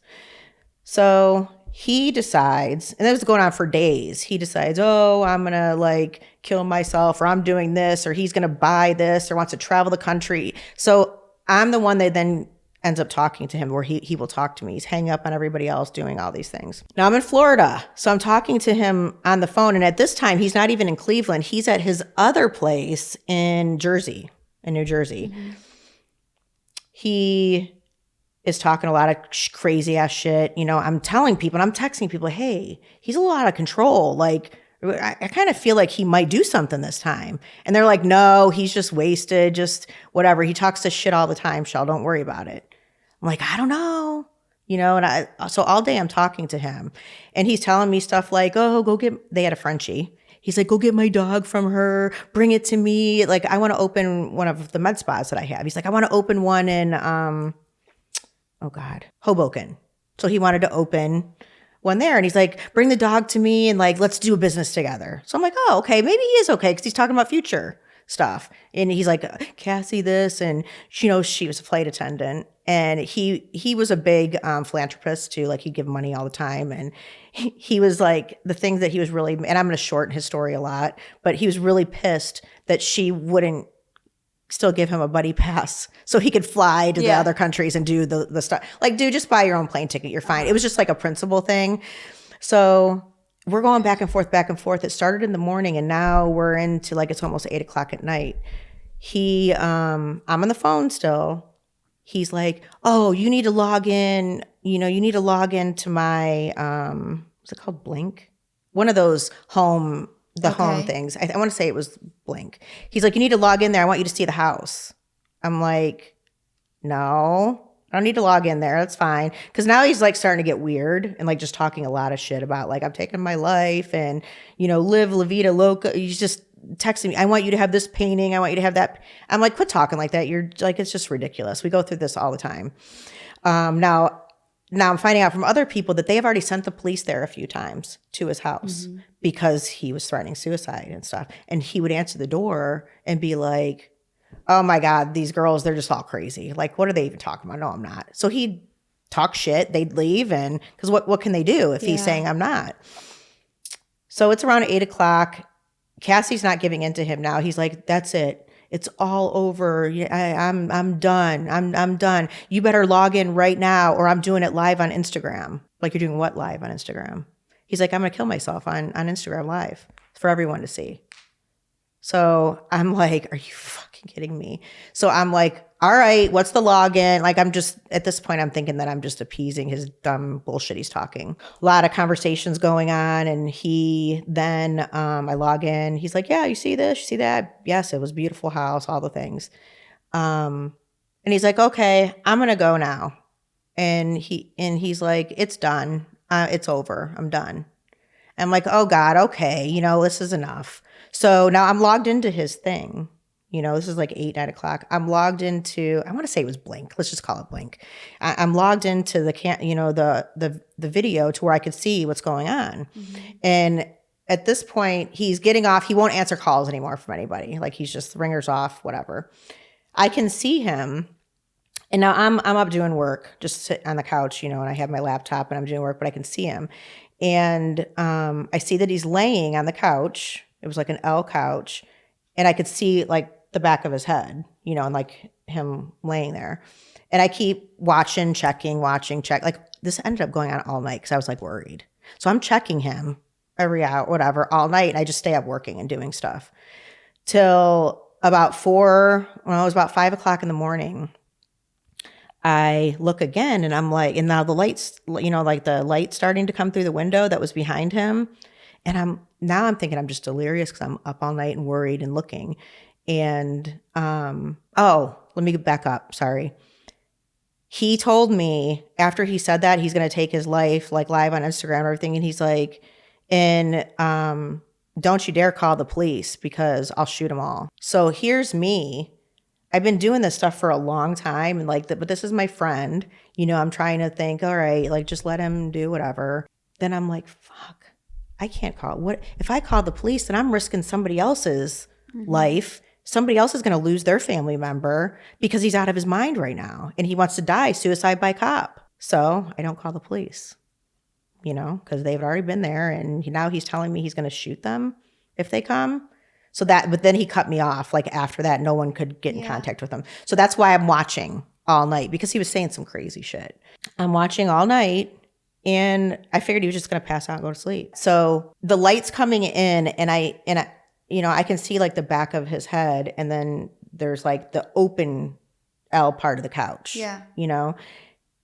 but I swear I see blood, but I think I'm delirious. So now I'm not very technical or whatever on things.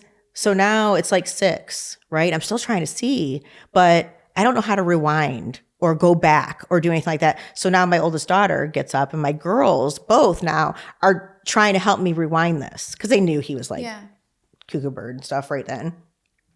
They're trying to help me. So we rewind it because I'm like, I swear that I see blood on there. I'm telling my daughter. And so we rewind. She does whatever she did to rewind it. And it comes to a spot that I completely missed at like 10:30 at night. I completely missed. He was laying there on his back and he's got like his foot up and like over and he's got his camera, like he's recording and he's like kind of moving his foot. And then all of a sudden, I swear I see a puff of smoke. I'm like, wait, I go rewind that. Was that smoke?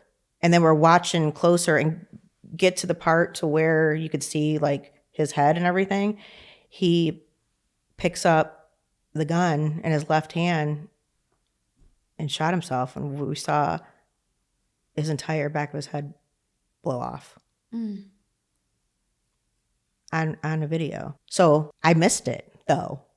I was looking at him dead all night on that video, you know, like, and it kept going off. It kept alerting my phone and my email because I had to log in, but it was the TV that kept doing that. It wasn't him moving. I thought, but then when I got my daughter up, I'm like, I swear he's been in that same position. Like just not, and then rewinding, you could see where the gun was laying beforehand, like things that I missed.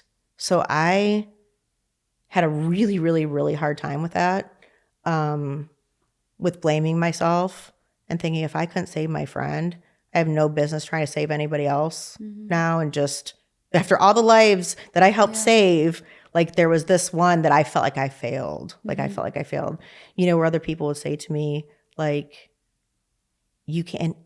And when he did it, he didn't even fucking do it right. You know what I mean? I had to sit there and because now the police are involved and all this kind of stuff. Like I called the police. I remember falling to the ground and screaming like, no, and calling the police. And I just told them like, be careful when you guys go in there. You know, I don't know what's going on. And then they were asking me all kinds of questions because I'm the only one logged into this damn thing now. So then one of my attorney friends who's a homicide, or she's like a criminal attorney, she even stepped in because they're asking me to do all this shit. And I'm like still hysterical. They're asking me to do all this stuff. And she's like, I need to know if my client is a suspect just because I was on the line. And no, I wasn't. They were fine. They were like actually very good. Like the detectives like felt horrible that I had to like see that. And then my freaking kids saw it too. Yeah. You know, but he was like choking and like just it didn't happen right away. It didn't happen right away. So it was really horrible. It was like a big Cleveland thing and people just couldn't believe it. But he had been struggling for a really long time. But in my head, I probably was on the couch for 7-8 months, like depressed. I mean, my oldest daughter finally moved out with my oldest grandson. At that time, he was like 3. And so it was just my younger daughter and I. Like I went and we got a condo right on the water, you know, in West Palm. And I thought, oh, maybe this will just be a good change. Yeah. But I was not able to pull myself out of it. Like that's how I ended up opening med spas and doing things like that because I'm like, you know what? I'll make people beautiful. Yeah. I'll make people feel better like that. Less pressure. Yes. And it's just such a hard thing, like especially when it comes to drugs. And they found so many drugs in there. And then there was a lot of fighting between the family and they wanted to shit. Like it was just a real big shit show. So that was 2017, 2018. I ended up having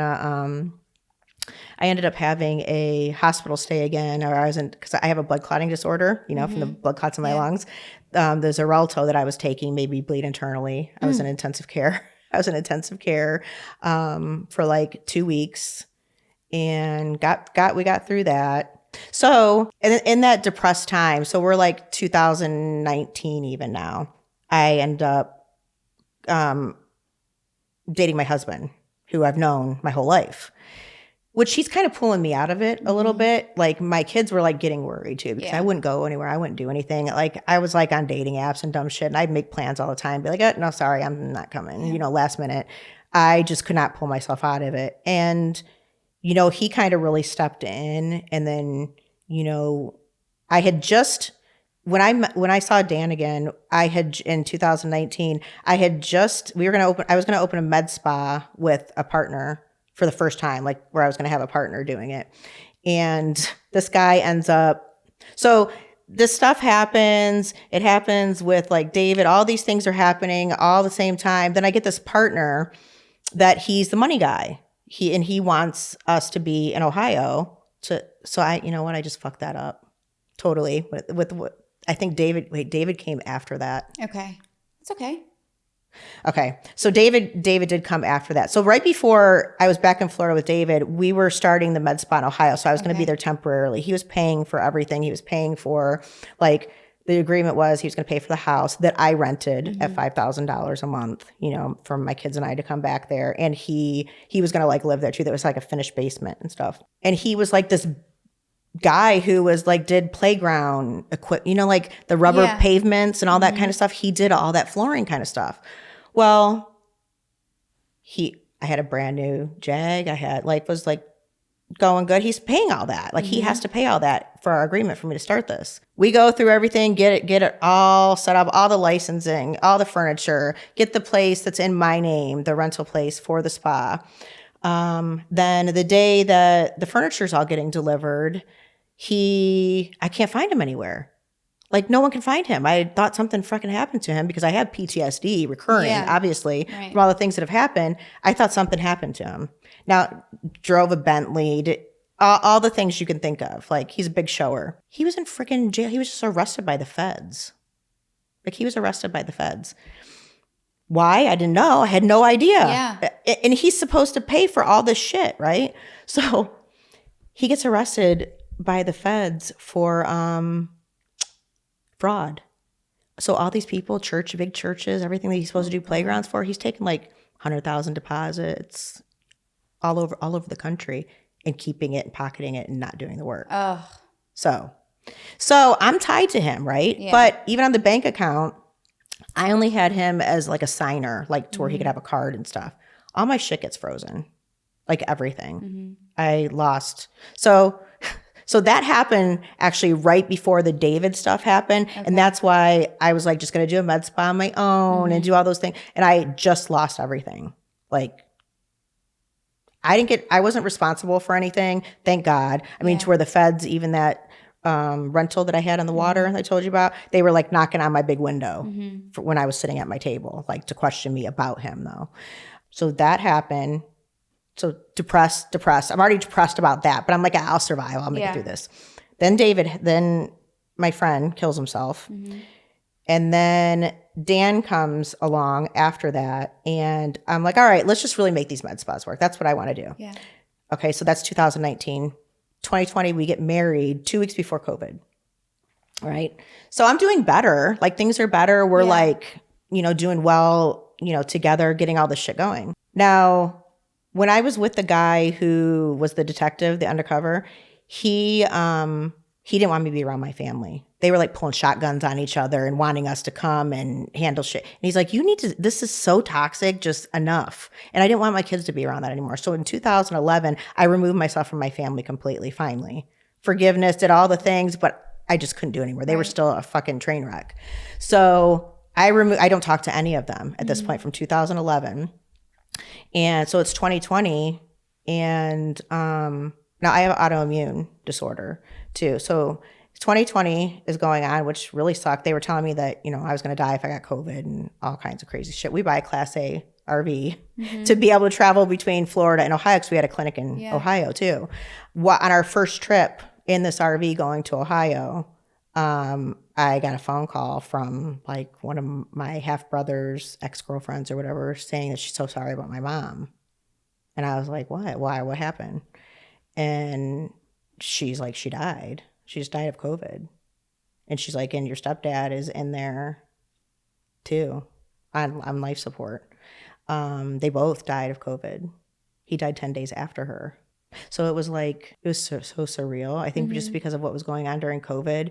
And then I think, you know, as a daughter, I had always hoped that one day he's just going to die. Yeah. Or something's going to happen and maybe she'll realize she has a daughter and these grandkids that like she should be. Yeah. And I always felt bad for her. Like as I got older, I felt bad. I think, and when she died, I felt like, oh my God, like she never got to live.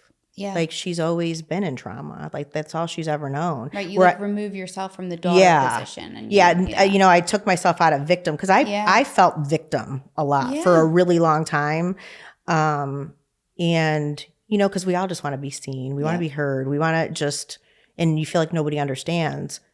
When that happened, it wasn't, and I cried a lot, which was weird, but it wasn't like, oh, like my mom just, it was like, I cried for her. Yeah, it was a buildup. Yeah, she was only 67. Wow. You know, like, I mean, he was 72, but he died 10 days after her. That led to a whole bunch. I got away from my family, remember? They're all still in their drunken, drugging, dysfunction, craziness all this time, and it's still going on, even into like 2020. So there was just a bunch of drama, and, I'm the person that I always forgot where I came from because I got out. I didn't become what they are. I was successful.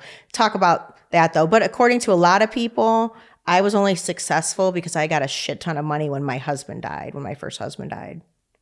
I didn't get $1. Yeah. You know what I mean? Like Right. people just, no, I worked my ass off and I did school for a long time and I busted my ass. Right. So that happened, there wasn't like a funeral or anything. It was just like they had like a little thing there in Ohio, which I didn't go to because there was too much drama going on. I'm like, I don't want anything that you guys had. Yeah, I just did not. But I'm really kind of getting depressed too because of COVID. I can't do anything. And you're just the same thing that everybody felt during COVID. Yeah.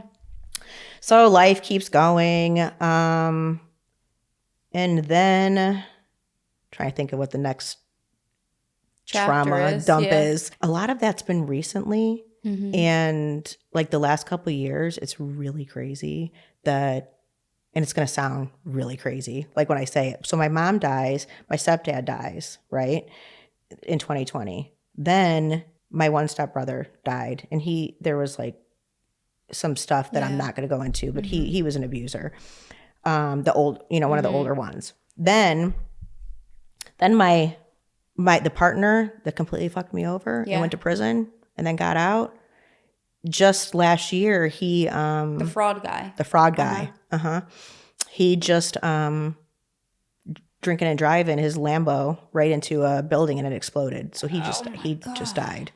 Then last year, my other stepbrother dies, like the older one, and then the half brother that I have that was ran over by my dad and is in prison, in and out all the time since. Oh my God, I can't even tell you, 1999, like in sexual predator, registered, like in and out. So all these people are dying. Like I had a really hard time with this. Like, why are like when is it going to end? It's like, even if you're and they're all my abusers or people that have like fucked me over. So that was like messing with my mind, right. Like, I don't know. It's just crazy. It's just crazy.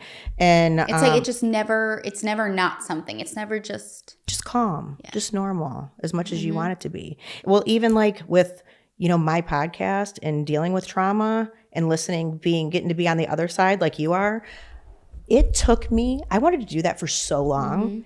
And because of my own shame, embarrassment, like all the things that you can think of that you go through, I couldn't do it. Right. Like I couldn't pull. Oh shit! I forgot a big one. What?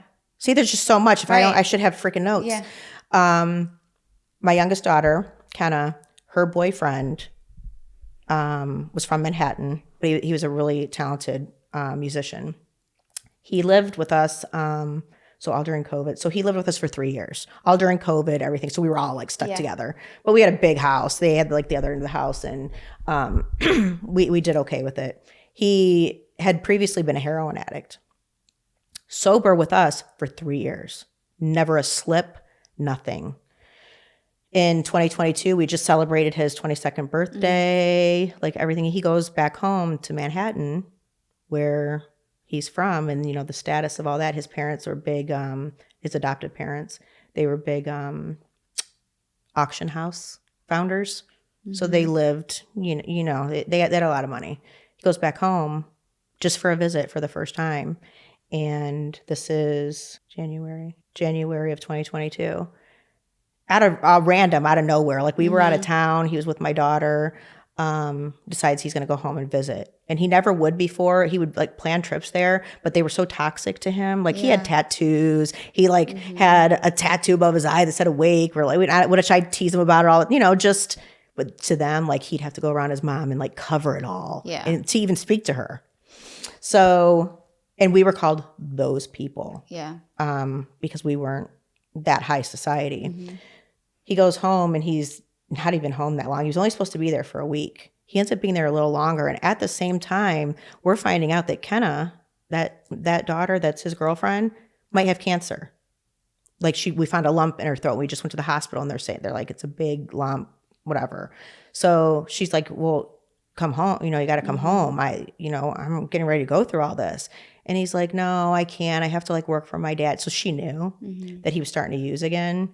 And May 2nd, we got a phone call that he died in their bathroom. We got a hot hit with fentanyl. And 2 years ago, like we just moved to Nashville and everything, and he was supposed to go there, and like he was getting ready to be signed by Capitol Record, like it's horrible. One time, and then his mom tried to lie about it. His mom said that he fell and hit his head, and thankfully I have some good friends in some high places, and I got all the reports and things like that. That she didn't even fucking call the ambulance right away. She called the dad to then call the ambulance. Right. Didn't even do what do you call it? Autopsy?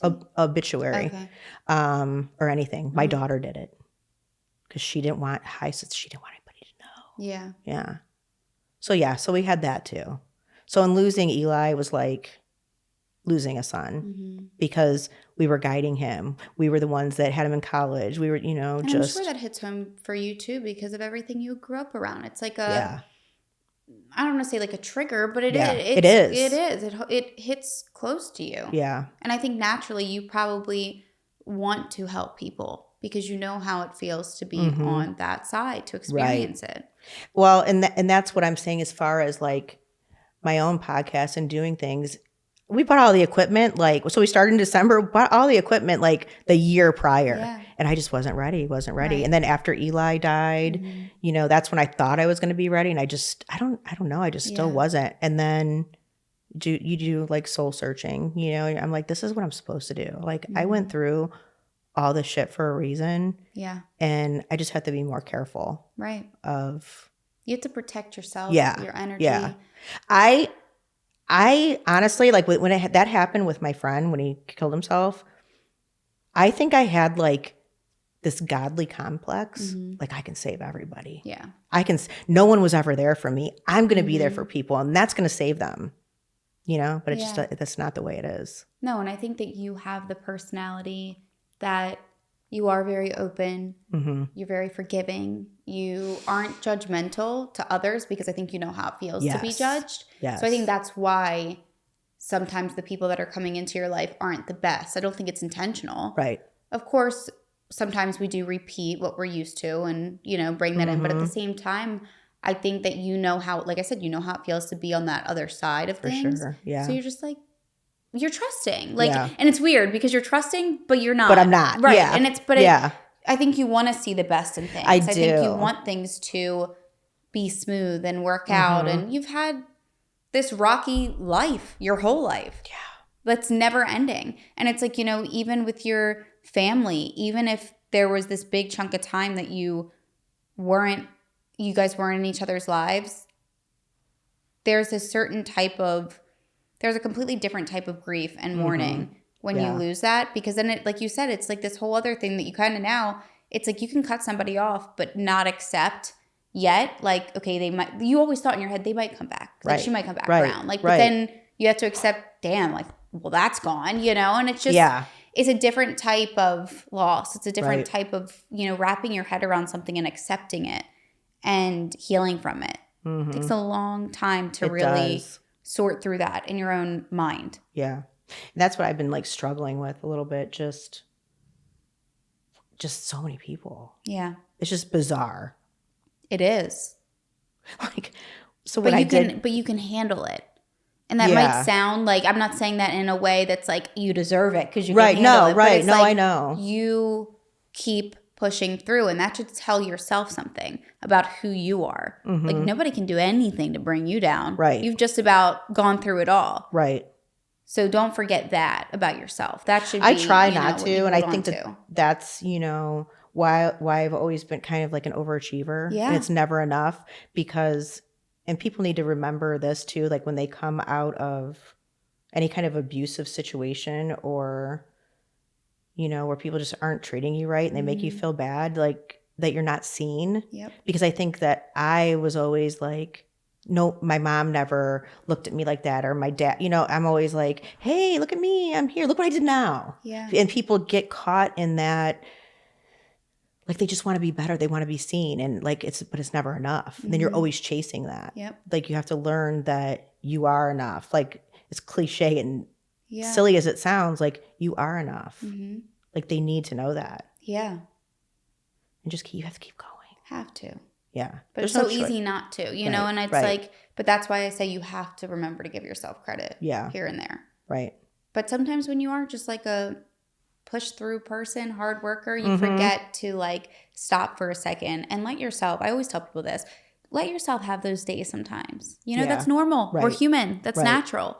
But I think that I definitely think and believe that you're somebody that I feel like it's like a balance. You can have something that you really love and that's peaceful and you can make people feel beautiful, but then you also have so much understanding and sympathy for people that go through things that because you've gone through so much of it. Right. So it's like it only makes sense that you are able to hold some sort of space for people to connect to you, for people to feel like that they aren't alone. And I'm so glad that you waited till you felt ready, because starting that too soon or starting it when you're not ready, that can just drain you again. Yeah. You don't need that. And as you know, like sometimes when you do hear stories and you sit there for 2 hours and you listen to a story, you're kind of like, oh, it is draining. Yeah. I tell people all the time, my mom included, I'm like, listen, on filming days, it might not seem like a lot because I'm just like listening, but like I don't like to do anything else. Like I you're taking it in. I just want to not have anything planned for the rest of the day. Just like relax and decompress because it's heavy, you know, and I never know. It's so interesting. I'm sure you've experienced this, or you will if you haven't already. You never know, like you were saying, even when you were telling your own story, how you're going to react, what is going to make you feel a certain type of way. Right. There's plenty of times I sit here and it's like I'm a wall. I can listen and I can feel, but it doesn't affect me. And then there's other times, and I've realized it's mainly when it's about children, because children are so innocent, you know, like the part of when you said that your stepdad, it was him that broke like it just like that, it's so heartbreaking. It just makes like you want to cry. Because it's yeah. like you're taking something that means something to someone so innocent, and it's like right then and there, you know that'll stick with you. And it's so horrible. It's just like, it's crazy to me that there are people that are so miserable that they want to just ruin people's lives before they even have a chance to live it. Exactly. That's such a good point. So true. It's terrible. Sad. So sad. Yeah. And there's a lot of those everywhere. But like at this point in our society and world, you're lucky if you don't have something like what happened to you happen. And that's sick. I know. It's scary. And you know, our youngest daughter helps, you know, with all this stuff now too. And she's seen it growing up, all the things that I've done for people. It makes her scared to have, like, we have 3 grandkids, but with my oldest daughter, she's now like, oh God, do I even want to bring kids into this world? Right. I've had that thought many times. And I want to mention this as well, because I can already assume that there's always comments about something, you know? Oh yeah. But even about how you are so open with your daughters and how there doesn't seem like there's ever been much hidden. Right. And I don't think there's anything wrong with that. I think that when you shelter your kids so much, I agree. That's a problem too. Yep. And I think that it's about communication. Obviously, we don't want to expose people or children to things and then not make sure they're all right. Right. But I think if you're open enough and you let them in and they know the reality of the world, it builds up a different type of wisdom and understanding about life. Right. Than just saying, oh, the world's a great place. Yeah. You know what I mean? Don't worry about that. No. Or don't say anything around the kid. Yeah. I think that there's positives in that. I feel like I would be that way. Now, I can tell you, looking back, there's so many times I wish that I would have held things back, but I didn't really know any better. You know? Yeah. And like you needed them just as much as they needed you. Yeah. And I think there's no such thing as a perfect parent. Right. And they teach us a lot. Going back to what I said in the beginning, that I think a lot of people forget is just because a parent is your parent and they're older and they're supposed to be A, B, and C, that doesn't mean that they're going to be. Right. That doesn't mean you're going to, you could be a perfect mother for 10 years and have one mistake that could take away the whole 10 good years. You know what I mean? Like there is no template. Yeah. It's just you do what feels right, and you just have to hope and pray that you raise a good kid. Yeah. And that they're safe really lucky and they're that healthy. they're good. Yeah. Yeah. And they have amazing hearts, you know, like, and they're empathetic. I just wish they could have been sheltered from some stuff, but I was not okay for a long time. And unfortunately, and I mean, I'll own that all day long. You know, I didn't have anybody to guide that. There's something good in that. Yeah. Because I think that it's almost, in my opinion, it can kind of be like weird to grow up and then be told, because then you kind of look at your parent and you're like, wait, how did I not know any of that went on? Or I feel like I don't even know you. Right. In a way. Like you don't, it's like you know your parents so much, but you don't. So I almost feel like the fact that they saw you so like raw and going through these moments. Right. And now they see you, that's inspiring. That's real life. Well, I can give you an example.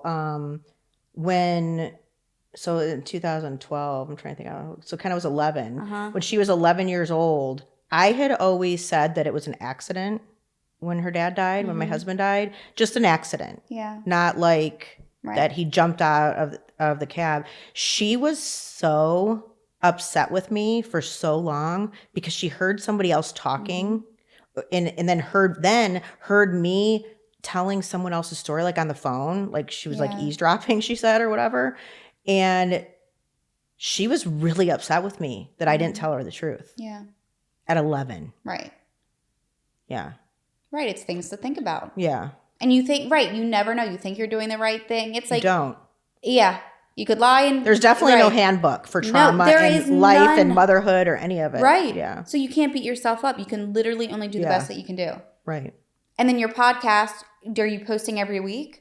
Yeah, we're doing like 2 a week now. Good. Good for you. And it's called Beyond the Monsters. Okay. Yeah. And I can say even with that too, I was really afraid of it. And I'm not afraid of anything. Yeah. You know, after all this, I was really afraid to like do it and be vulnerable in any way. But what it's done is I've like switched everything. We just did this big, beautiful build out in Brentwood, you know, for our aesthetics clinic. And I'm like, I like it. Right. But that's not what I'm supposed to do. It's not where my heart is, to where now I'm like, all right, we need to do this. We need to do that. I want to have a farm in Tennessee where it's a ranch. And we want to build so much now to where I want it to be a place where people can come with animals and heal. I love like trauma people, you know? I mean, it's going to take a while to happen, but it will. Yeah. And we've owned drug and alcohol rehabs, like everything. But that's incredible. Yeah. But my heart is back where it always was. Yeah. That makes sense. But in a different way, I'm smarter. Right. Now, and like I said, I think it is so important to have that balance. Yeah. For yourself, I think it's never good to box ourselves in. You know, we can have our focus in one or two places, but I think it's good to have, you know, a couple different things. It makes you feel too like I can do it all. Yeah. You know, and I think it's incredible. And I mean, it's amazing. And I think you need to write a book. Eventually, you can add that to the goal list. Tell my husband. He'll be like, where the hell are you going to get the time? Right. It'll just jotting things down, you know, and it comes, I think that's something that, like I said, you don't force it. You just let it flow. And when the time comes, you won't have to think about anything. Right. I think it'll just snowball into when it's supposed to happen. And I think I've always been afraid of this, but you made it so much easier. Good. Like, because I told you, I went to another one. It just wasn't the right fit for me. And to tell, you know, because it's a lot of my story. Yeah.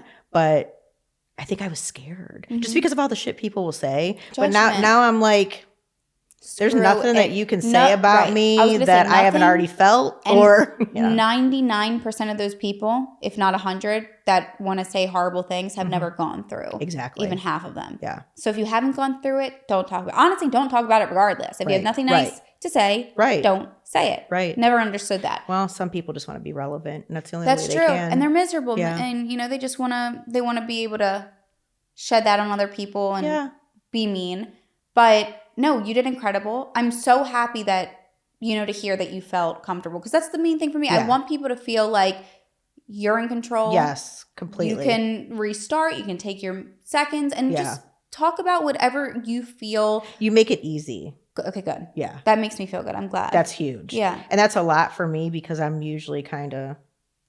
Yeah, because once again, it goes back to the trust thing. You know what? Why would you want to? Right. I think that's put all that out there. Yeah, and that's your story. And I think that, you know, obviously you're sharing it on a public platform, but you want to make sure it's being shared in a space that's safe and that's not going to twist it or make it feel like it was like nobody directed it. Right. You did. Right. You are able to choose what direction you want to go in, what you want to include, what you don't. Like it's right. It's all on your terms. And you are, I swear to you, you are an amazing storyteller.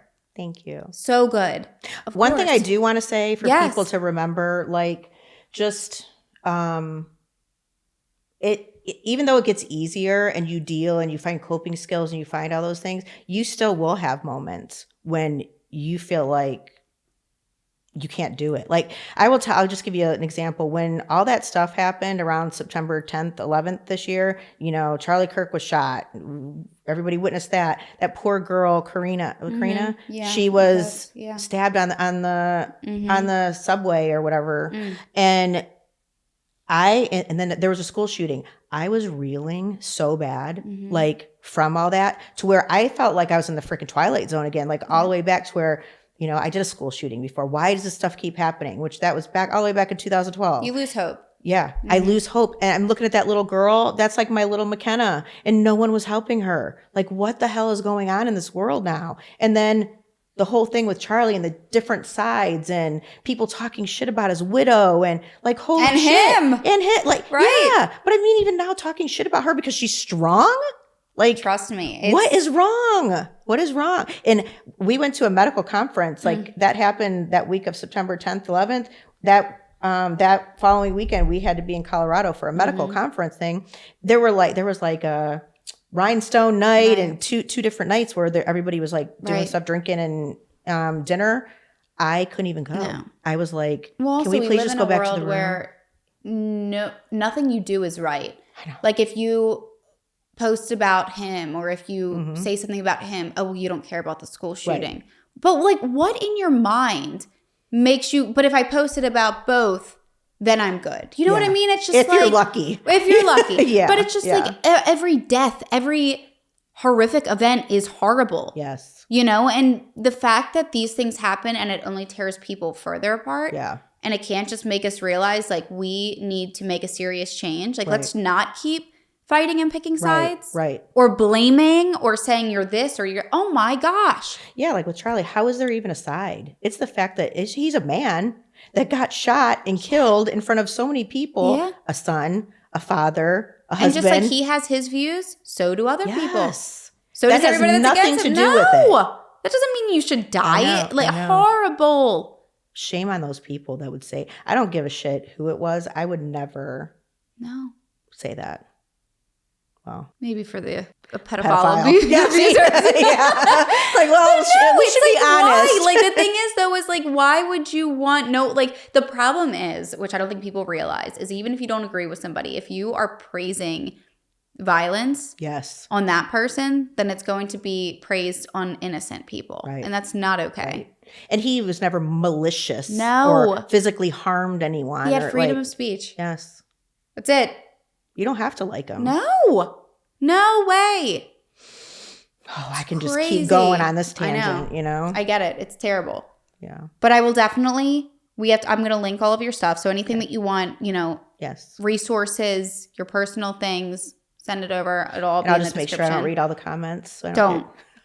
You know what's so hard for me? Don't ever let it take it away. That's the thing. I had to stop. This podcast isn't even about me. Yeah. And anytime I'll see a couple comments, it's like, she talks too much. I miss when she let the guest talk. She doesn't talk enough. Well, what is the point? And I'm like, the point is we're having a conversation. Yeah, but also the point is that they can talk, that it's getting views so people can hear it. Yes. You know, and it's like, even you would think by now, because I've been on social media for a while, that wouldn't bother me. And it usually doesn't, but there's times where I'm like, I never want to change how I sit down right here. Because I know that the less I do, the better. Because it's not about me. It's about you guys. Right. You know? And if I read that, I'll get in my head. And then instead of being focused on just sitting here and listening, I'm thinking, well, should I bet, not should I ask say this? something? Should I not? Yeah, and screw that. See, that's me too. They'll be like, oh yeah, she says, like, I'm acknowledging, like, oh, Right. like what? I'm not even like saying anything. Like, No. oh, she, Right. yeah, Always something. yeah. I always say social media has the pros and the cons. It's amazing for things like this where you can Right. just connect with people and the people that appreciate it Right. and what it does for you, and just being able to share everything or a Yeah. lot of the things, But then it's that side of it that it's just like, I know. I do not get it. Yeah, I don't either. I have a really hard time not when people are talking shit about Right, like my not guests. respond. I'm like, listen Right. here, mother, and then I'm like, delete, yeah. delete. All right, Right, because yeah. it doesn't matter Yeah. what you say. Right. That's what they want. They want a Right. reaction. Yep. You can't give it. You're amazing. Thank you for Of having me. course. Thank you. Seriously, thank you for coming.